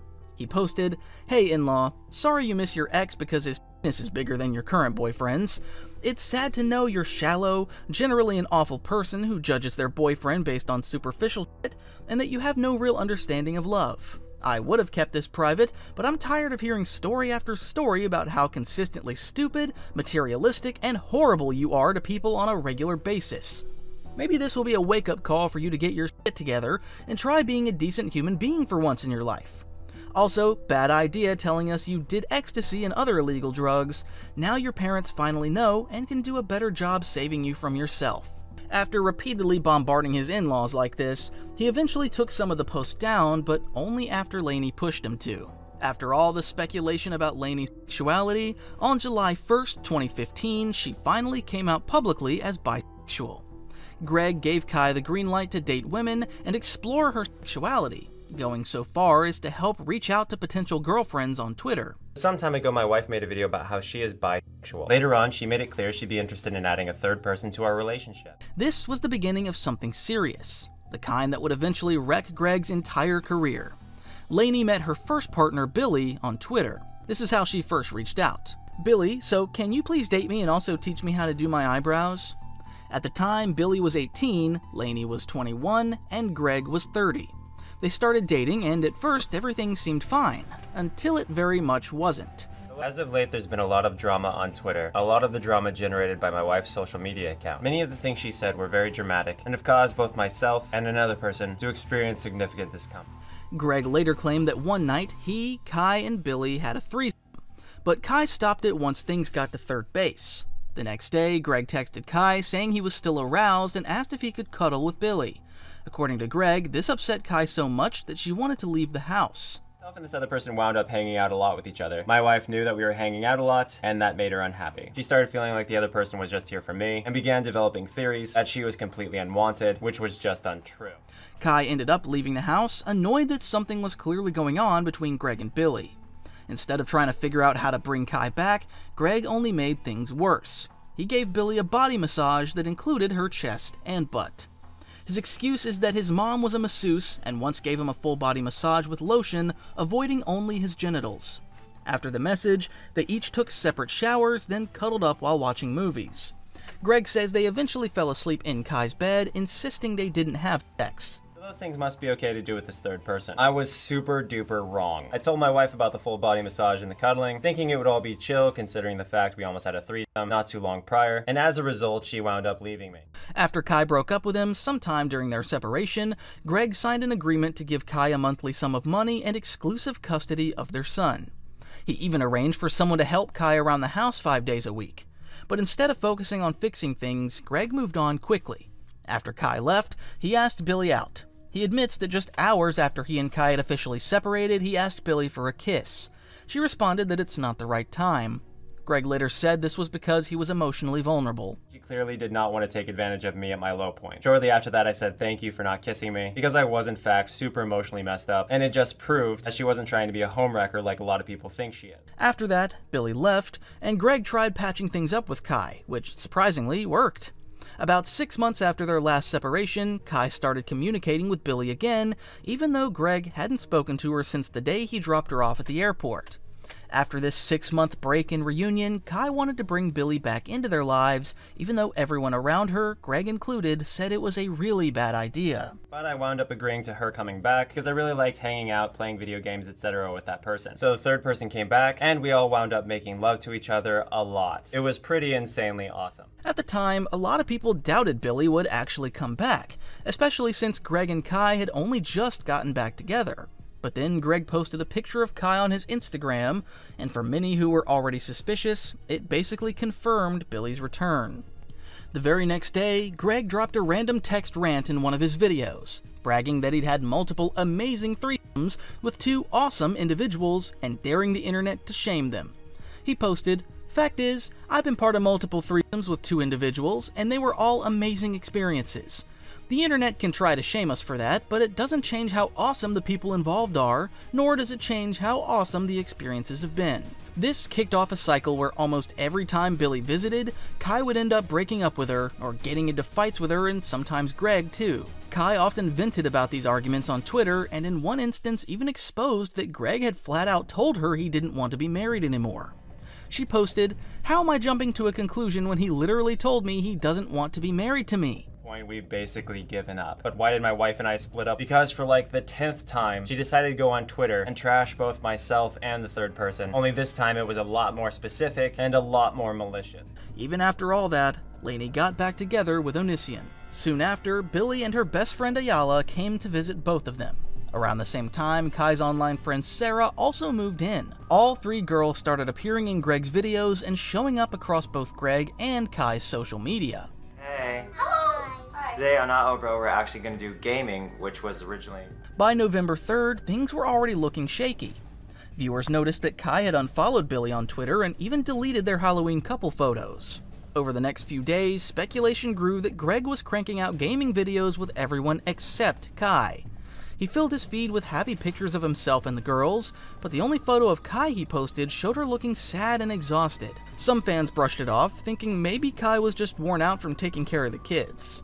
Reality is, Billie got to a place where we couldn't go any further. Like, I don't mean to buzzkill this video, but when someone goes through something with you so many times and there doesn't seem to be any progress with that issue. Greg said he was sad because he probably wasn't going to see her again, but he made it clear the video wasn't some attempt to win her back. He didn't believe things would change. He explained that he and Kai genuinely cared about Billie, but they wouldn't be getting back together with her because of all the issues between them. And I are refusing to walk back into the relationship because there's this huge issue that we just cannot get over. So like I said, this is more like a sermon at a funeral than it is a love letter. Greg was basically admitting this might really be the end for them. He said nobody was perfect in the relationship, but out of everyone, he and Billie were the most imperfect. The reality is that nobody's been perfect in this relationship. If I had to point out the two most imperfect people in this relationship, it would be myself and it would be Billie. She and I kind of seem like double troubled at times. If there's any truth to what Greg was saying, then he's basically admitting that he and Billie weren't making things easy for Lainey at all. Maybe it was the way they looked at each other, or how they talked and interacted. It was enough to make Lainey jealous, but honestly, that kind of tension is almost expected in a relationship as messy and complicated as theirs. We're in an argument, I always felt like Billie was on my side. I felt like wherever I went, I had a buddy to go into battle with me, and that gave me a lot of strength. The problem is that the person I was going to battle with was my wife. First, Greg talks like the three of them argued all the time. But when he said when the three of us argued, what he really meant was that when he and Kai argued. Naturally, with the kind of affection Billie had for Greg, she was always going to side with him, not Lainey. To back this up, Greg even admitted that he and Billie would often gang up against his wife. He liked to think he was being neutral, but it's clear he leaned toward Billie's side rather than Kai's. Billie knew how to play it too. She made sure she always had Greg's attention, and Greg himself admitted as much in the video. What's terrible about Billie is that very consistently she's shown me more affection than she's shown the person she was supposed to be dating, which was my wife. I would look Billie in the eyes and I would feel nothing but love coming from her. It was overpowering and it felt like it was crippling me. Men usually aren't as quick to pick up on these things as women. Sometimes it takes a woman being really obvious with her affection or waving a big green flag before a guy even notices. Women, on the other hand, can catch the smallest signs from a mile away. So if Greg was already feeling something from Billie, you can only imagine how overwhelming it must have been for Lainey, watching all that affection play out right in front of her. What made it worse was realizing Greg wasn't shutting it down or redirecting it back to her, he was feeding into it. The fact that we couldn't figure out how to trust Billie again. To me, it's still an absolute tragedy. Like even now, my wife is fighting herself from texting Billie because she still cares about Billie so greatly. The whole situation was just a mess. Lainey was terrified that Billie might take Greg away from her, yet at the same time, she was in love with Billie too. So whenever Lainey was apart from both of them, she missed them equally. But deep down, she didn't want Greg and Billie liking each other nearly as much as they clearly did. Lainey and I have gotten, I don't know how many, applications you could call them, for people literally replacing Billie. Like some people actually wrote out basically resumes telling us what they would do for us and how they could fit into a new menage a trois situation. This is where the whole idea of really starts to come into play. Because Kai was bisexual, she could be the one reaching out to younger fans, almost like a recruiter, drawing them into this messy, orgy-like setup Greg had going. It created a disturbing system, using Kai's identity and fan interactions as a way to bring new people into their weird marriage, or should we say cult. Someone defined exactly what cult-like train he's noticed from Greg so far. It is definitely a cult-like situation. Vulnerable victims, befriend them, get trust, isolate them from their safety net, remove any grounding in putting them in an environment they have zero control over, put emotional pressure on them to a point of sexual exploitation, break their personalities down to a point of them becoming a maid and basically a sex object. If they get out or try to get out, get followers to hunt them or bully them, maybe drive towards suicide or at least social isolation, or to a point them thinking of returning. Dear Onion Boy, you inspired me to not be a little bitch about everything. That's right. Today I'm connecting directly with you people. The question to you is, if genuine love is awesome, then why isn't more genuine love also awesome? So yeah, what Greg really wanted was more genuine love, which basically meant more people joining the ring. The problem is, he never went after women his own age. At the time, he was 31. He shouldn't have been targeting 18-year-olds. Sure, they're legally adults, but they're nowhere near mature enough to handle someone with his level of control and manipulation. And yet, when he put out the call for applications, plenty of them rolled in. Even though the same person does look pretty attractive here. This girl took an upside down photo, which means maybe her features look better when they're discombobulated. Let's go ahead and look at it right side up. Yeah, no. Assuming all the boxes were checked, totally. She would have dating potential. This person says, yes, I'm of legal age. Okay, that's one box checked. And maybe. While some people might think Greg was just using those applications from young women as content, it's important to remember that many of them would have actually gone to him if he called. To them, he was a star. They admired him, loved his content, and were drawn to his lifestyle. This back and forth chaos eventually boiled over and led to the final breakup in 2017. And from this point onward, things started going downhill for Greg. And it all started with someone named Chris Hansen. Chris Hansen's YouTube investigation into Onision began in mid-October 2019 on his channel Have a Seat with Chris Hansen. Hansen, an American investigative journalist and TV host, is best known for NBC's Dateline segment To Catch a Predator. These days, he runs his YouTube show where he interviews sources and covers cases of online abuse and influencer controversies, and Onision quickly became one of his biggest subjects. I've reached out to the CEO of YouTube, Susan Wojcicki, asking for an interview on why would alleged predators be allowed to still be on YouTube. Chris Hansen ultimately concluded, based on the information in front of him, that Onision looked as guilty as they came.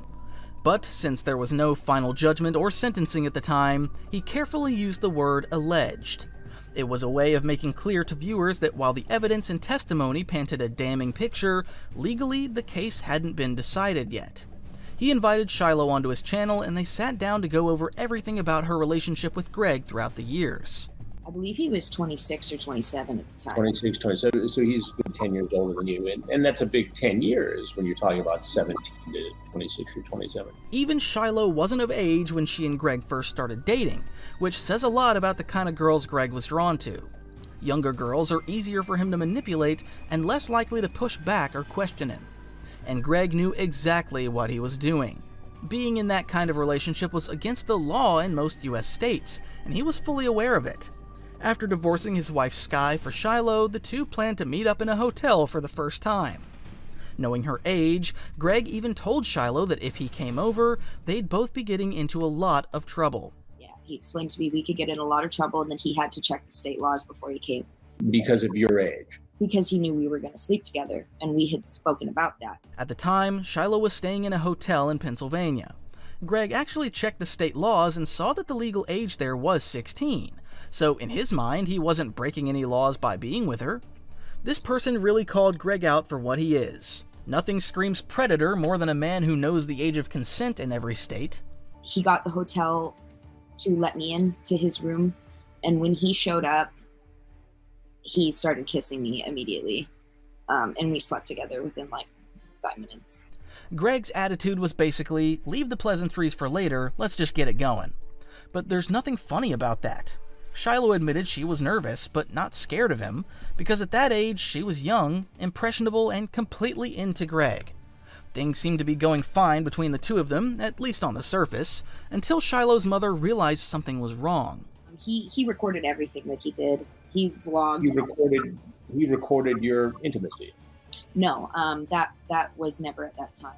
Apparently, some of the hotel staff noticed Greg showing up with camera equipment, and not long after, a young girl came looking for him.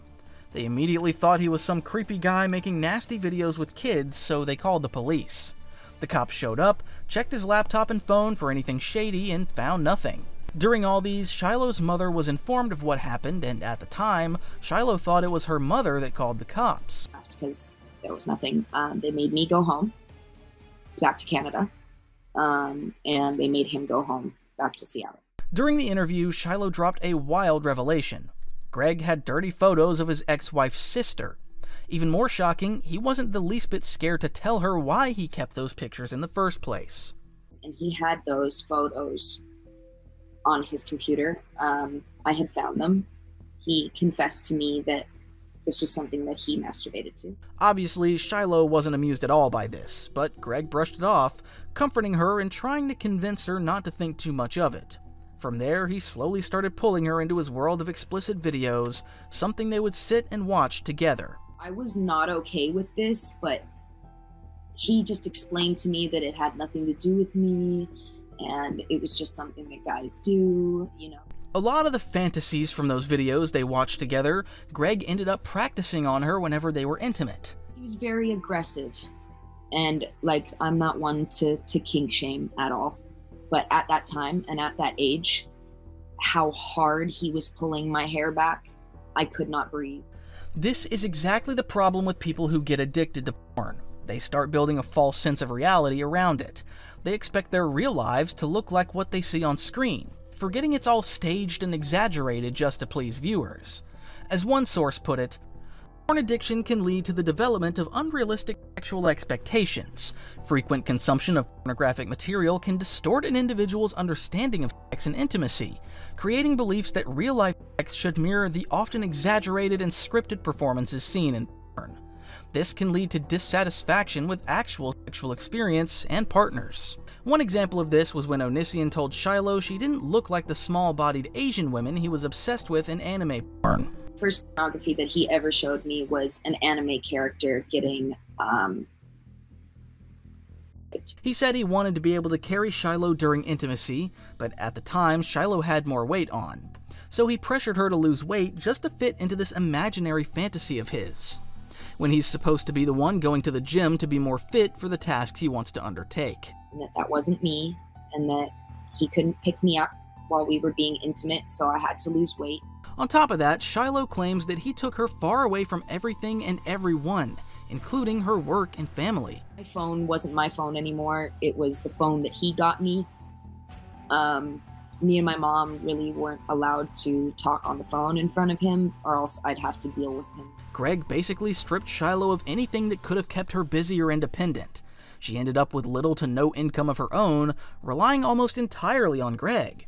The only money she got was the small handouts he gave her for helping with his YouTube videos, keeping her dependent on him and under his control.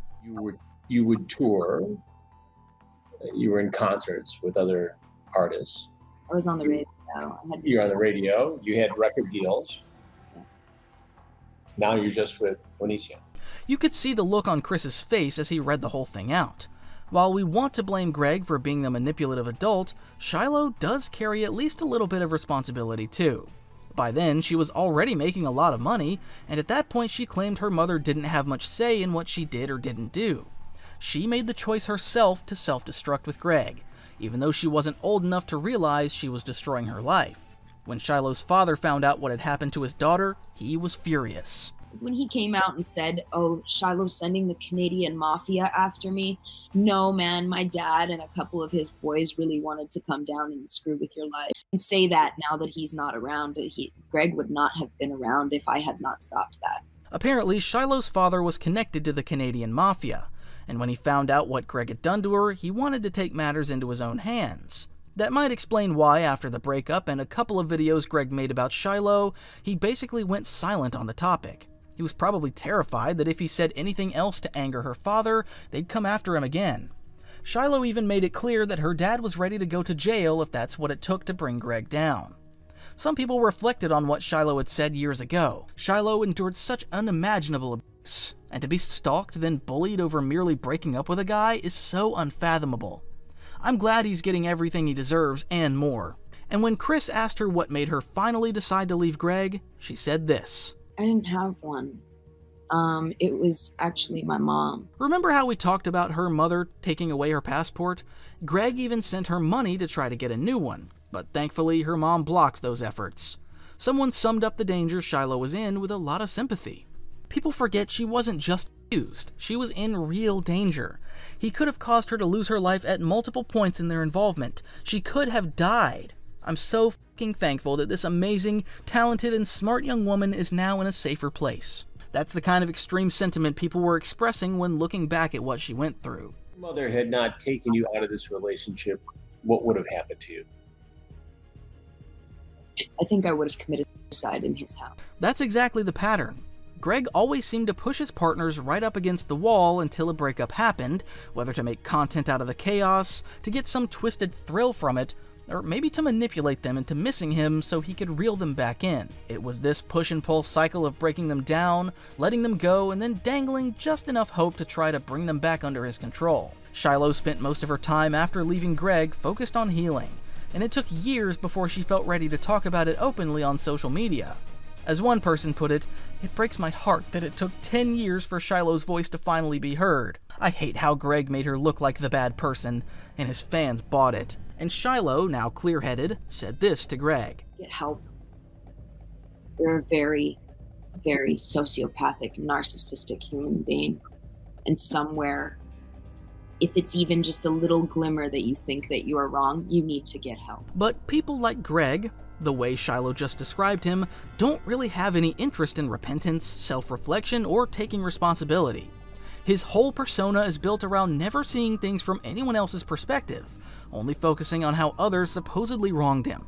That's why almost every time he paints all of his exes in a bad light the moment they leave him, or when he decides to break up with them. So, what was Chris Hansen's motivation for going after Onision? At the time, Chris was big on YouTube, known for his past work, and it became a huge deal when he started targeting Onision over the things he allegedly did. And we had done some shows and stories, and it was strongly suggested to me by a number of other content creators that I should investigate Onision. It's something most people who've followed Onision over the years have noticed. He's kind of a lone wolf on YouTube. He rarely collaborates with other creators, except for that time with Shane Dawson and a few others. Chances are a lot of creators weren't fans of how he did things, and might have even tipped Chris off to cover his story. The allegation was that he had preyed upon them, taken advantage of them, had inappropriate sexual contact with some of them. Chris probably dug into those allegations himself before jumping on the case to see what he could find. He must have uncovered something pointing to Onision being in the wrong. From there, he started bringing different people onto his show, like Shiloh, whom we saw earlier in the video. Chris also dropped some heavy revelations about how obsessed Greg is with making videos, and even brought up the tragic story of his young daughters, who were involved in an almost fatal accident. The couple's 2-year-old child, who, with both parents home, Onision, Gregory James Jackson, and his spouse, fell out of a second-story window, where the child was severely injured. How a 2-year-old child fell from the top of a building is shocking, but what's worse is that in the police report it stated that Onision went for his camera first to capture the moment before calling for assistance to help the poor infant. With all that, Chris Hansen continued his investigation into Greg to get more truth about him. A few months after the first interview with Shiloh, in light of more revelations, Chris decided to bring her back on the show to talk more about what they didn't cover in the first video. One thing I noticed about this new video is that Shiloh looked somewhat thinner and less vibrant compared to the first video. Could it be because of the hate she got from Greg's fans after the first video went up? She shared more about this, explaining how he went on Twitter to try to make people see her in a bad way. He went on a rampage, I know for sure, going on about some very sexual things on his Twitter, trying to, I believe it was trying to scare us. All this happened after the first video between Shiloh and Chris Hansen. Greg had loyal followers, and an interview like that was bound to affect his credibility, especially since Shiloh could connect with the young girls who made up a big part of his fan base. I mean, later on we find out that he's making these tweets while his poor daughter is in the hospital, but that's a whole different subject. He was apparently making these tweets to manage the situation at the time his 2-year-old baby fell out the window. How sick can someone be to even worry about what Shiloh might have said when his daughter was in that state? Well, it could only happen with a man who grabbed a camera first instead of calling an ambulance when his daughter was in such a tragic state. Who I was, or, just simply like, hey, I'm Shiloh, like, nice to meet you. And then somebody pipes up in the group about what you do, or the fact that you're a musician, and they go and Google you, and the first thing that comes up is all this Onision crap. There's no way she can fully rid herself of Greg. Being a musician and trying to revive her career, it must be tough knowing she still has to deal with all the mess she and Greg went through in the past. That kind of baggage definitely affected her both professionally and psychologically. On top of that, she was struggling to move on and even had issues dating men in her area. I've had guys go on dates with me and then confess to me halfway through it like this was a dare, we just wanted to see if you were really as crazy as he said. I can't imagine how devastating that must have been for her, having to deal with men who only went out with her just to hear her side of the story, not because they actually liked her. It just shows that a huge part of the people following their story really believed she was crazy to some extent. I wasn't the only one who found the men annoying for how they behaved towards Shiloh. This person said, anyone else disgusted when Shiloh talked about dudes dating her just to find out whether or not she was as crazy as Onision tried to make her seem? Like, how can you be a grown man and not only believe Onision in any way, and also emotionally manipulate someone just to find out if they are really as bad as a predator said they are? To whoever did that to Shiloh, you should really evaluate yourself. I wish you would have gotten to know me first and then made your assumptions later. But yeah, I got to the point where I just stopped telling people my name at all. I mean, I stopped meeting people in general. That was bound to happen eventually. In this age of the internet, one of the first things most people do when they meet someone, famous or not, is check their social media or online footprint to get a sense of who they are. Despite Greg seeming untouchable for a long time, one of the first cracks in his empire of lies showed when his YouTube channel got suspended and demonetized, and his Patreon account was also taken down. I mean, the day his Patreon got taken down, I was like, okay, this could be something. We could really help these girls, that we might actually be able to get justice here. When Greg's Patreon was suspended, he didn't take it lightly, and this is how he reacted. So you guys are so into yourselves, like you are so committed to censoring innocent people that you're just gonna go and try to get my Patreon deleted now. Did I just hear innocent people? Does he actually think he's innocent in any way? You're gonna disable his Patreon. Wow. Wow, you would really do that. You would really do that! Whether he was acting for the camera or not, in just a couple of seconds, Greg managed to flip through a range of emotions. Smiling, then sad, then crying, then screaming.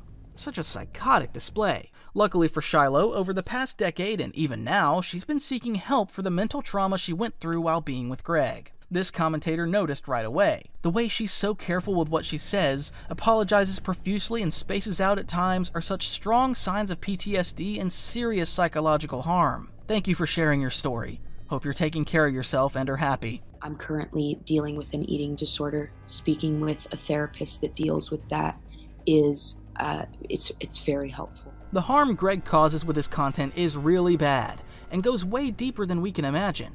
Chris said that after the first interview with Shiloh, he received countless emails from women who had been Greg's fans for years. They admitted that watching Greg had made them think the way he treated women was normal, and many of them ended up with much older men who weren't good for them. This is the danger that comes with allowing people like Greg to keep operating online with big influence. Like younger women, especially, with older guys, and I got into an inappropriate relationship because it was normalized by watching Onision on YouTube. Most of Greg's fans like to assume that what he does online has nothing to do with anyone, and that people should just mind their business. But in reality, a lot of this behavior was influencing a huge portion of his younger fans. Young fans who haven't experienced life and know no better. Shiloh went on to explain how Greg had found the perfect partner in Kai. Since Kai, also known as Lainey, was bisexual, Greg used that to his advantage to bring new girls into the relationship. Knowing what I know from the victims themselves, Kai, you are completely guilty.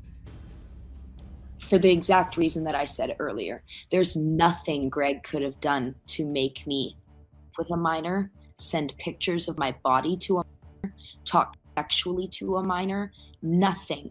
There is nothing he could have done. On top of that, even to bring a third into my relationship. And I mean, to each their own, but that's an adult decision. The way she calls the others my girls warms my heart. I'm so happy that they found each other through all this horrible abuse. Shiloh was strong and direct with her words, saying she felt Lainey was just as responsible as Greg.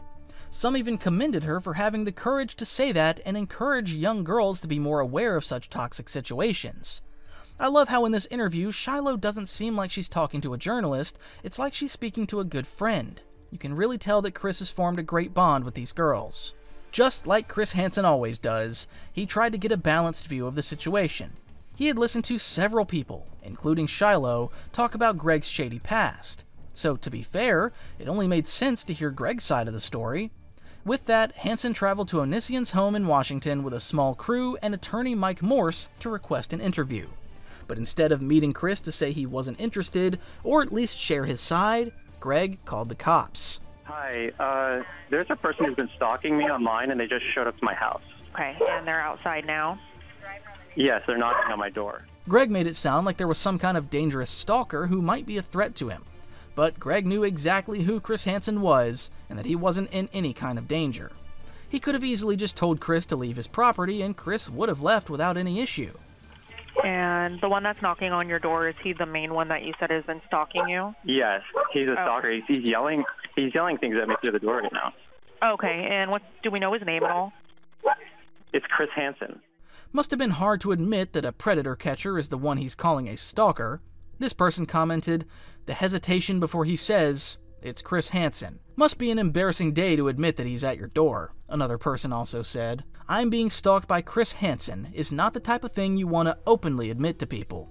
When the police came, Hansen had to leave the vicinity of Greg's property to make a quick video about the situation.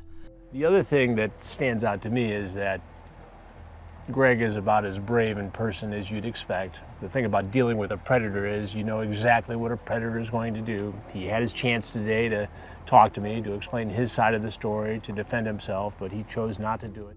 You could see the disappointment on Chris Hansen's face. He was probably expecting some kind of reaction from Greg, but definitely not to the point where Greg would call the cops on him without even making any contact. And I could hear him in the background, you know, calling the sheriff's department. Oh, he's out there with camera crews and this, that, and the other thing. So that's going to be a statement for now, I guess. He knows we are out here. He knows we want to talk to him now. And this was just wishful thinking. Greg never came out to talk to Hansen that day.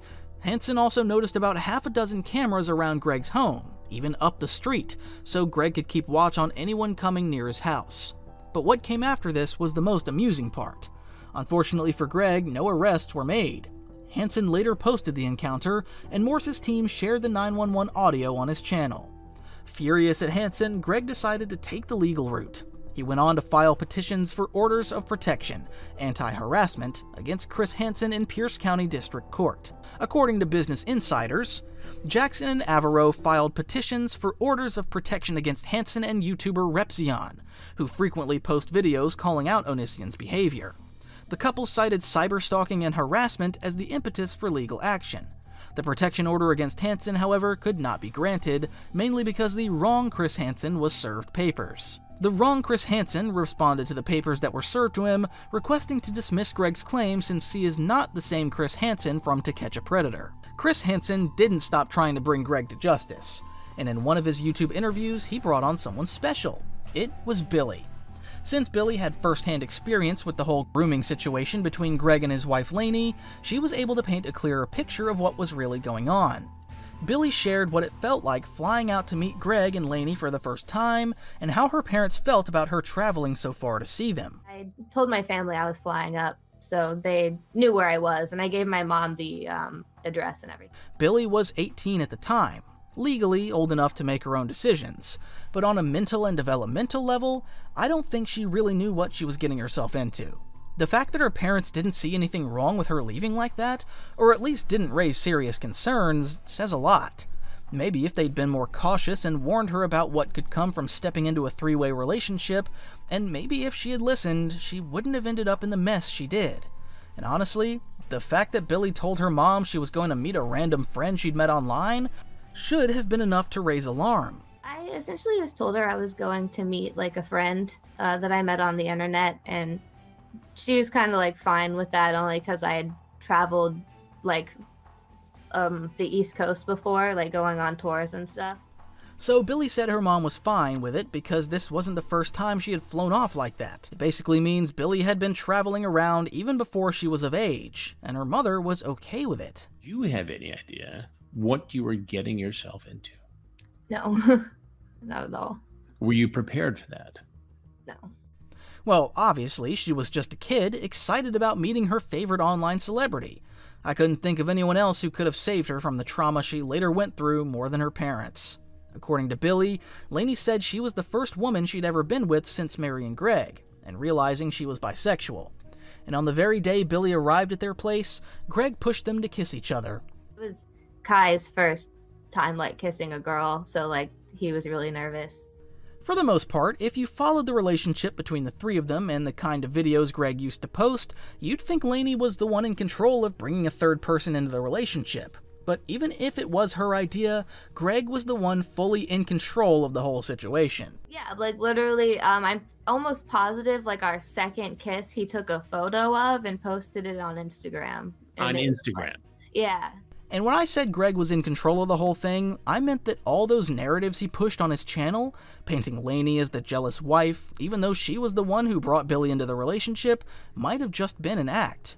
Billie said the two of them may have intentionally done certain things to manipulate her, especially during those breakups. Definitely have been times where I feel like they've, started some type of drama just to get something out of it. One thing people love is a love story. And what they love even more is a love story that's falling apart. So, whenever Greg and his wife had a fight, his page would blow up with views.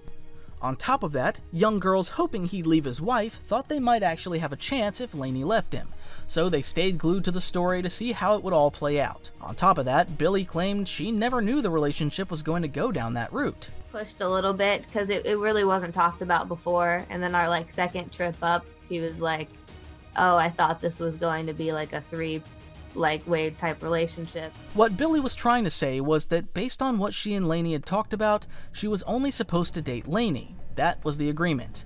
She didn't know Greg was going to get involved later on. By then, though, she was already sucked in, and it felt like she had no choice but to agree. It would have been a shame in her eyes to miss out on being with the cool couple on the internet, or worse, to let someone else take her place while she was left just watching everything unfold on YouTube instead of being part of it.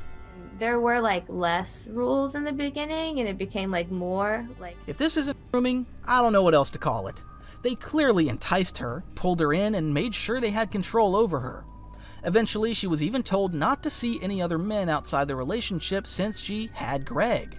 It was starting to look like a second wife kind of situation. Someone noticed the weird nervousness in Billie in the interview. Bless her heart, you can see how nervous she was during this. It doesn't matter if she held back.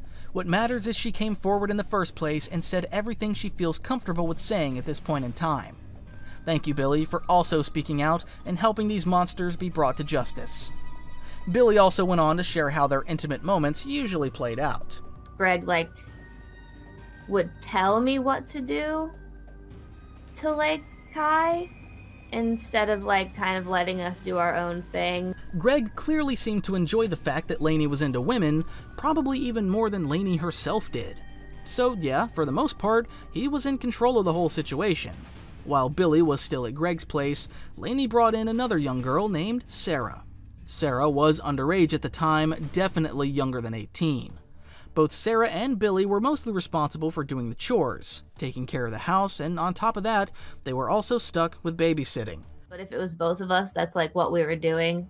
Like babysitting, cleaning up, helping like cook food. And of course, the two of them weren't paid for any of the work they did for Greg and his wife. It was treated like it was supposed to be a privilege for those young girls to even be there. So doing chores was just the least they could do, right? But in reality, Sarah was mostly the one stuck with the hardest tasks. So like Sarah was there to like help clean up, or at least that's kind of like what they like tend to get her to do.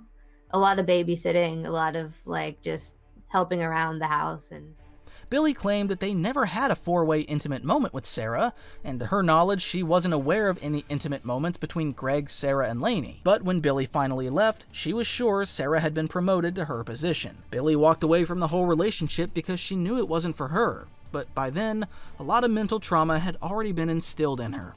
Told Kai that he was going to do like whatever he wanted in this three-way relationship, and if that's like to want to have with me outside of us being together, then like he was gonna do that. Does Lainey at this point sound like someone who's in control of the whole three-way relationship? It's almost comical that Greg could even say that to his wife while being married to her. Billie said that Lainey had to go along with Greg's demands at the time. Essentially, Greg told Kai that he was going to do like whatever he wanted in this three-way relationship, and if that's like to want to have with me outside of us being together, then like. Even after Lainey agreed to Greg's demands, he told Billie that he didn't think Lainey was really okay with them. He said he'd try not to do anything intimate with Billie, only to turn around and do the exact opposite not long after. Immediate, like he was already trying to like get me over to the bed to like have with me. Could it be that the whole thing was acted out in front of Billie just to make it seem like everything happened naturally? That Lainey and Greg hadn't planned it all along to bring her into the relationship for Greg? Is that possible? It was like almost kind of immediate, like he was already trying to like get me over to the bed to like have with me. Greg is the kind of person who always wants things done his way. Even if Lainey consented to him being with Billie, as a woman she would eventually start to feel jealous and threatened by how close Greg and Billie were getting. Someone had a thought-provoking opinion on how Greg's brain works. If Onision had been around in the 70s before he could get his attention fix from the internet, I think he would genuinely have started his own cult on a farm somewhere, filled with teenage and barely legal girls he manipulated. At least today, all his potential crimes and misdeeds are on the internet and aren't going away.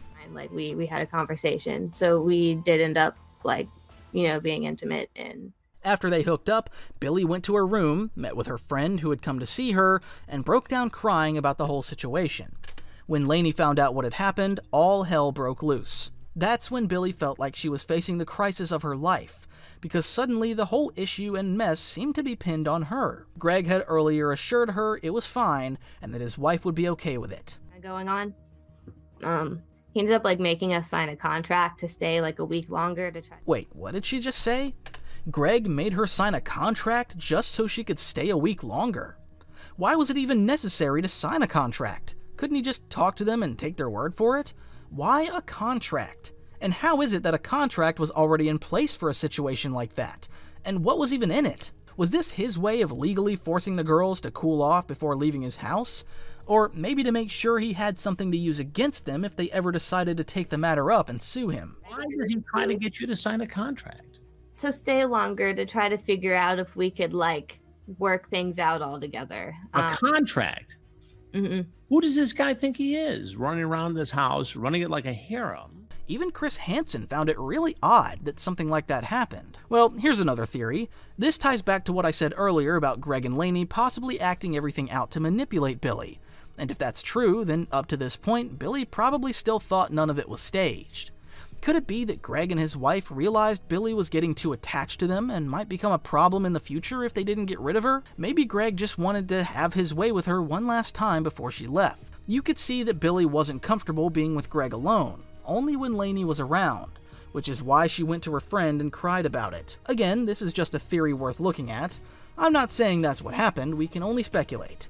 Sure, he has a folder. Like, I have signed countless contracts. Like, this isn't even the first one. Like, there have been so many where it's How just many like, contracts did Greg Onision have you sign? I want to say possibly 4 or 5. You see what I'm talking about?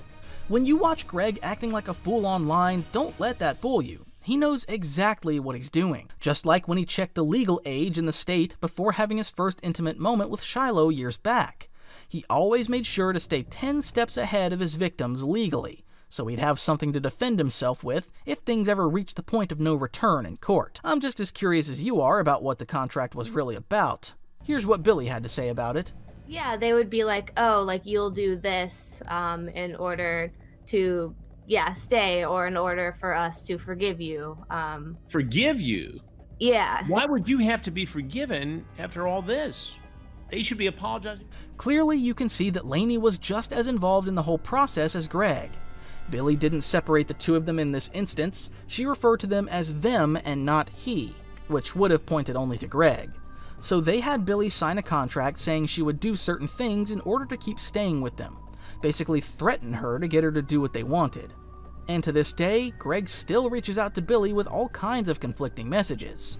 And what's most annoying is what the fate of Greg and Lainey's kids would be. They would have to see, go through, and experience everything. Let's all take a moment to let this sink in.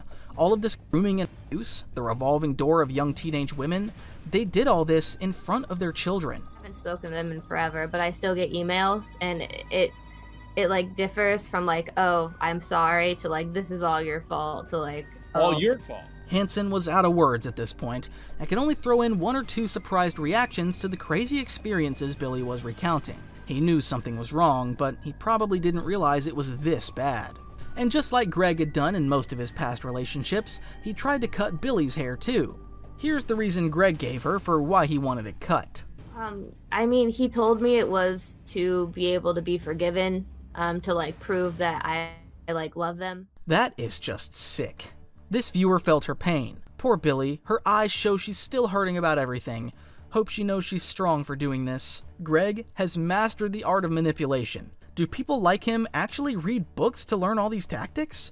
Because you'll always notice the same kind of pattern with men like him who prey on vulnerable young women. Another thing Greg did to break Billie down was to get close to her, ask her personal information, and then post that information all over the internet.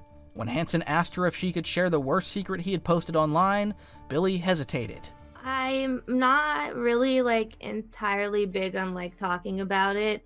Right. Only... And if you're uncomfortable, don't go there. I don't want you to. Just imagine how bad it must have been for her to feel uncomfortable even talking about it on air with someone she knew was just trying to help her.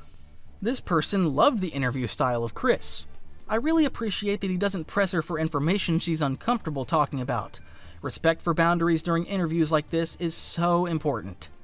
But Billie was comfortable enough to talk about how weird Greg made things when she was still with them. He would tell Billie that Lainey was annoyed with her, and then turn around and tell Lainey the same thing about Billie. This created a tense atmosphere in the house. So then we wouldn't talk, and we'd get into this like really awkward like thing where we're like avoiding each other. But eventually, the girls will have to face each other and talk things out. And it's at a point that they would discover that Greg had been playing on both their emotions, probably waiting for some kind of weird situation where he would be able to make content about this for his hungry fans. And when she finally left Greg for good, he did the same thing that he did with Shiloh when she left. Greg made a lot of videos painting her bad. The first time was definitely like a lot. Like I had probably thousands of messages just like on like my Instagram telling me like a lot of awful things. I got like... Some fans are just ignorant. They believe anything that has been said. It's one thing to watch a video and try to sort it out and leave it as it is, but going as far as tracking her contact and sending her such messages shows where we are as a civilization. Despite claiming that Lainey was as guilty as Greg, Billie tried to advise her in her own way. Most people didn't really know that Lainey or Kai were as bad as Greg. It's like Kai was offering candy and ice cream and Greg was driving the car. The more interviews I hear, the more Kai sounds just as bad as Greg. My first reaction is to say get out, but obviously at this point, like he's done really bad things, so it's... There was really no place for Lainey to go, since she was living with Greg at the time. She had kids with him, and from what we could tell, they seemed to always have each other's back. Chris Hansen did a great job covering all this. This person said, Chris has given these women voices to be heard over Onion Boy's ranting. This other person gave a more general perspective about Billie's situation. I really feel like Billie wasn't ready to do this interview yet. The emotional scars are so fresh for her still, and that's made abundantly apparent by how nervous and unsure she was while sharing certain details. Greg's manipulative hooks are still in her. She seems like she's terrified of the repercussions of sharing her story, and it's heartbreaking. I really hope she gets the help she needs to be able to move forward. It felt like Greg was untouchable, until the world finally said it was time for payback. In February and March 2023, 2 civil lawsuits turned years of online accusations into actual court cases. On February 8, 2023, plaintiff Regina Alonso sued Greg, his spouse Lainey, and YouTube. Just a month later, Sarah filed a similar case. Both lawsuits claimed the creators used their online fame to groom a minor, and that YouTube knowingly benefited from monetizing their channels through the partner program. What was Sarah's side of the whole story? Chris Hansen did well to bring her on his channel for an interview. Looked up to them in a way. It wasn't really a sexual thing. It was just me, like, having, like, an idol. You had contact with somebody who was, in your mind, a celebrity. Is that fair? Yeah. Their whole interaction started on Twitter. Sarah first got in contact with Lainey, and over time their communication grew as they stayed in touch. Sarah was under the legal age at the time. Like the perfect candidate for their twisted relationship, Lainey went after vulnerable young teenagers. From their conversations, they would have known exactly what kind of emotional state these kids were in, and they took advantage of that. Back then, Sarah herself was also in a really bad place emotionally. When me and Kai first became friends, I was in, I had wanted to, kill myself a few months prior. So while she was going through that rough period, the love and attention she got from Lainey was what kept her going. At the time, it felt like enough, without realizing it was just a temporary fix that would soon escalate. Sarah later talked about the first time she and Greg saw each other on a call. Kai, or Lainey, was FaceTiming with Sarah when Greg joined in on the call. I was on FaceTime with Kai and I was 14, and Kai, as soon as Greg came in the room, turned off the phone and hung up on me, and he said that he was worried about Greg knowing that he had a 14-year-old. Lainey apparently thought Greg would be annoyed that she was on a call with a 14-year-old, which is why she ended it right away. But after Lainey and Greg talked about it, he told her it was fine to keep communicating with Sarah. And Sarah, being young and blinded by the excitement of talking to her favorite YouTuber, had no idea that a sexual relationship would eventually be expected. When she first met Lainey, Lainey introduced herself as a woman, not a man, which made Sarah feel comfortable and see her more like a friend, not someone who would be sexually interested in her. No, I just looked at it as, oh my goodness, this is gonna be my new best friend. Oh my goodness, we hit it off so well. And just in case anyone was wondering if there was some kind of misunderstanding about Sarah's age, or maybe that Lainey didn't know how young she was at the start, Sarah cleared that up. First private message that Kai ever sent me was, "Hey Sarah, how old are you?" And I was like, "I'm 14. So why keep contact with a 14-year-old? And it seemed like Lainey was the one who messaged her first, not the other way around. What was the point of that?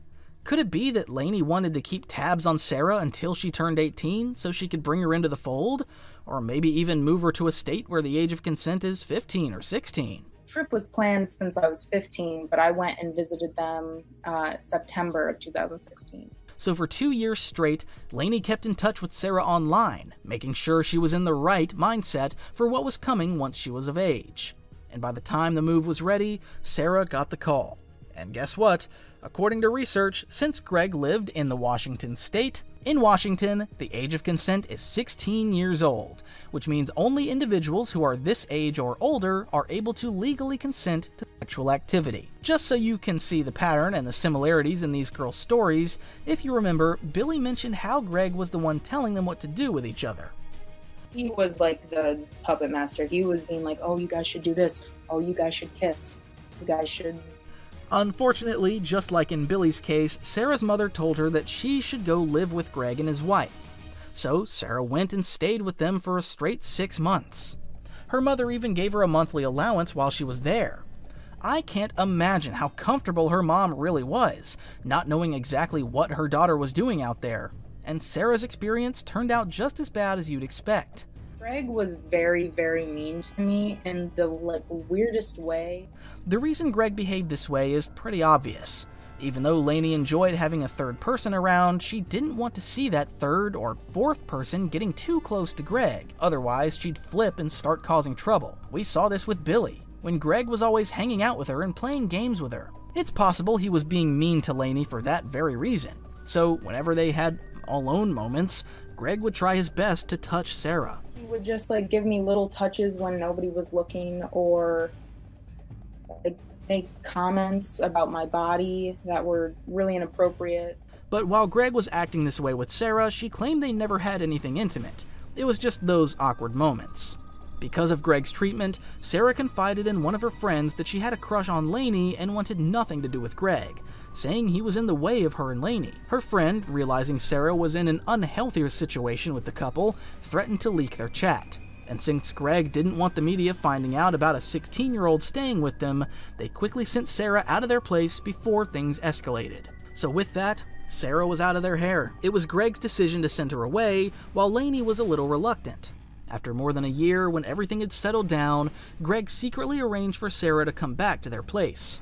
By then, Sarah was already 18, but getting her back wasn't easy. And they basically told me that they had to move me out because of the public.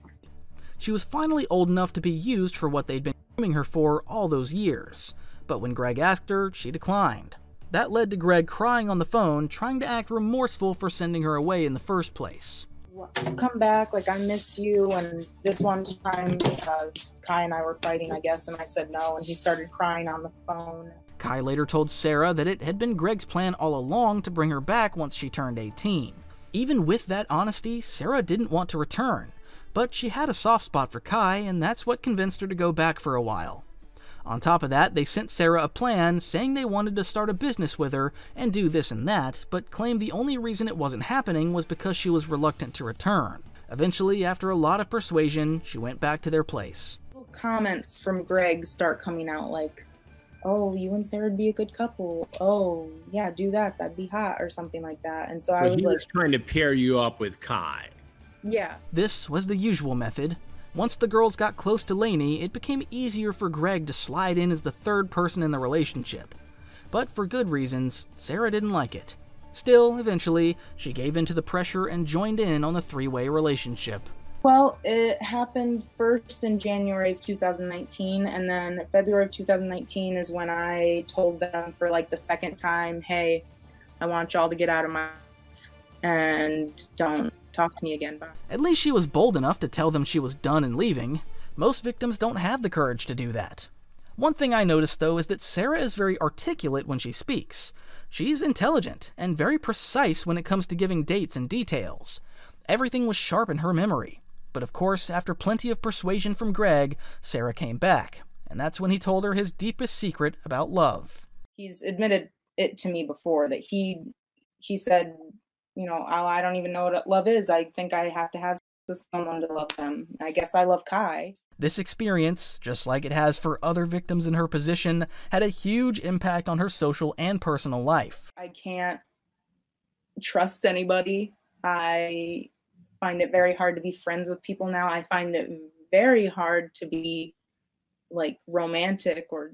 She went on to explain that if it wasn't for Lainey's charismatic nature, she probably never would have ended up in that kind of situation. She really liked Lainey and just wanted to have a friendship with her. Sarah also connected with their young children while she was staying with them, but she shared something really worrying about what those kids were being exposed to. A couple of the times when we all three were intimate with each other, their daughter would be sleeping in the bed next to us. In the same bed? Yeah. This is wrong on every possible level. No matter how young a child is, the parents should be responsible enough to shield them from situations like this. But isn't that enough reason for Child Protective Services to step in and take the kids away? As we mentioned earlier, Sarah has sued Greg, and the case is still in court. Since this all started, with Chris Hansen's videos and interviews, the ongoing court case, and the massive backlash on social media, Greg's online empire has collapsed overnight. His views are gone, and his credibility is completely shattered. What's next for him? How will the case turn out? No one really knows. We can only speculate.